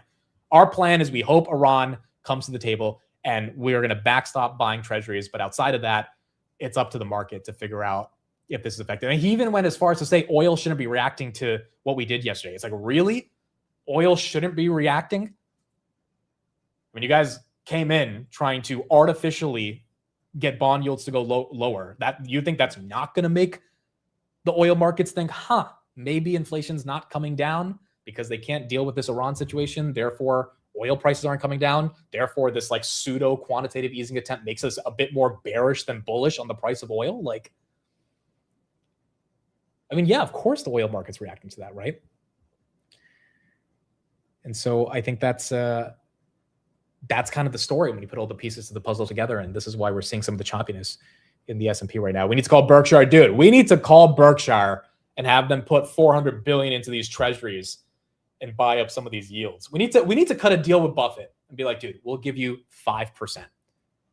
5% for as long as you want, bro. You want it for the next 1,000 years, we'll give you 5%. Like, as long as just buy up these treasuries as Bloom goes below 200 and get these yields to come down. But even Berkshire is buying Google. They're taking $10 billion and putting it into freaking Google, and Google is issuing more debt. Like it's all going in different and opposite directions from where it needs to go. And Google has to issue that debt because they have to freaking spend money on the CapEx. So it's kind of crazy when you kind of really, this is why I went on that rant a couple days ago and said, the debt is such a abstract problem, because when you really think of it, it can never meaningfully be solved. It's just the perception of it has to feel like it can eventually be solved. Growth will help that. Ending this Iran war will really help that, because oil prices will come down. And there'll be some more confidence in the system. But as of right now, it's not fully there. Nebby is 212. I think you're going to see stocks continue to show some weakness today. Rocket Lab almost losing 72, as this 10-year is not liking it. 4.706 now on the 10-year. So that is what I got from Basent.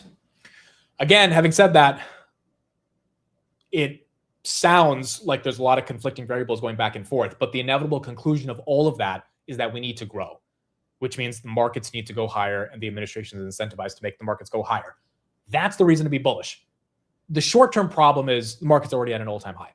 And so, for people asking in the morning, like, could we get a July-like crash again? I don't know, but what would cause it, if I had to guess, if we get like a 5-10% drawdown, is this yield crisis not calming down. That is not a reason to go long-term bearish, but that, because the earnings growth is so amazing, but that is a reason to be like, okay, maybe some of these prices I can get better prices on after we get that discount, if we get that discount. And I think it's fully contingent on the 10-year and the 30-year staying at these levels. If they come down a couple hundred basis points because the war ends tomorrow and Trump announces the peace deal, we're back in action. Because even though we haven't solved the $40 trillion debt problem, we've at least solved these perceptual problems around oil inflation. We'll get more money into the credit markets. Yields will come down. Things will relax. Until that happens, I think we're kind of stuck.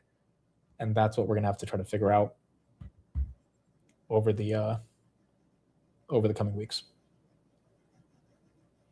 Yeah, so the three big things from Bassett: buybacks could be bigger than the $4 billion we announced. U.S. yields don't reflect underlying fundamentals, and liquidity is needed in the 30-year. The other thing he said about, U.S. yields not reflecting underlying fundamentals, again, that's just one person's perspective on it, right? Like, if the market thinks the fundamentals actually do require a discounting on these yields, and oil prices are the easiest proxy to be like, hey, inflation's not coming down, oil's not coming down, so yields should technically go up, then yeah, I think there is an argument where the fundamentals, at least not in the stock market, but in the macro around inflation concerns and yields, is what's being reflected right now.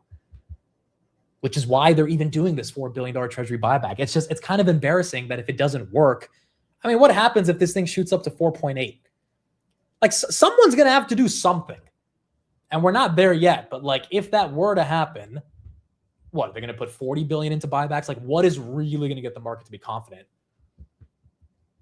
And so I think right now the market's just kind of in this like zone of, we have to figure out exactly what's happening and if this stuff is going to be meaningful enough for us to feel confident that rates should come down. Not to mention if we get a rate hike, which I don't think it's going to happen. But in this environment, we can't get a rate cut either. So earnings, that's the story. That's the picture. S&P's at all-time highs, so there's a much more complicated picture because the risk is obviously to the downside. And I think that is what Bassent kind of talked about here around why they're doing these buybacks. All right, that is it for me. I'll be back on the market close. Thank you, everybody, for being here. We don't have any crazy earnings on the market close, so we'll just kind of analyze how this plays out. SpaceX also, with those 300 million shares getting unlocked, not really helping. 130.97. Let's see if it loses 130. SoFi is taking a hit because Bassent basically just said that we're going to keep pumping money, not literally, but metaphorically, into the bond market, which is pushing yields up. SoFi doesn't like that. Bitcoin does like that. So Bitcoin is why, Bitcoin's one of the only green macro assets today. VG liking that because oil is up. That's up 5%. So your energy names, your crypto derivative names are benefiting. The problem with Robinhood and Coinbase, though, is because they're more high beta than they are crypto proxies. And so that's why those stocks are down about 2% right there. Okay. That is it. That was that was my take on everything that we got from Mr. Besant. It's been a while since we heard from him, and I guess, today was one of the reasons, or yesterday's events in the Treasury buybacks was one of the reasons we finally need to hear from what Besant was trying to say. Word of the day is Scotoma.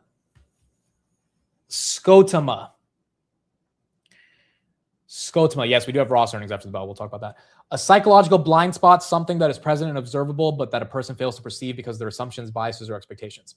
The market's Scotoma was obvious in hindsight. Investors were so focused on slowing growth that they completely missed the emerging platform opportunity. Okay, I've never heard this word before, but there you go. Scotoma is what we've got. Again, this Besant thing, I think this is going to be analyzed for the coming weeks. This is a bit more complicated than not. I mean, even all the things I just talked about going back and forth, like there's going to be a lot to break this down. The thing that would solve this very quickly is ending the Iran war, but we're not doing that anytime soon. Like now I'm convinced this is not ending anytime soon. It's just not. If we're going to have to put all this economic pressure on them, it's going to take a while for the Iranians. And I hope I'm wrong. I hope the Iranians have so much economic pressure by next week. They're like, all right, screw it. Let's make a deal. But if it's not, dude, this is going to go for a few months. And if it's going for a few months and oil's not really going to come down anytime soon, again, hopefully it's a few weeks. But if it's not, S&P's at all-time highs. This is where I think the market is expressing a little bit of fear. Could NVIDIA save this? Maybe. But I think everyone already knows NVIDIA's going to have really good earnings. So now, it's like, how good do the earnings have to be to even ignore all of these other macro issues that are stacking on top of each other? And obviously on a day like today, they're not good enough, which is why we're going red. But NVIDIA earnings will be the next catalyst for how this market thinks of it. Yeah, Ukraine war is still going on. I'm like, a lot of these things need to come to an end soon. And hopefully if they do, there'll be a better understanding of this. At the same time, Bitcoin kind of thriving off this, which is why that continues to go green. All right. Thank you, everybody, for being here. I will be back on the close. We'll see what we've got. We'll see if we can get some more analysis around what's going on. We'll see if these yields calm down at all. Oil trying to push 87 right here.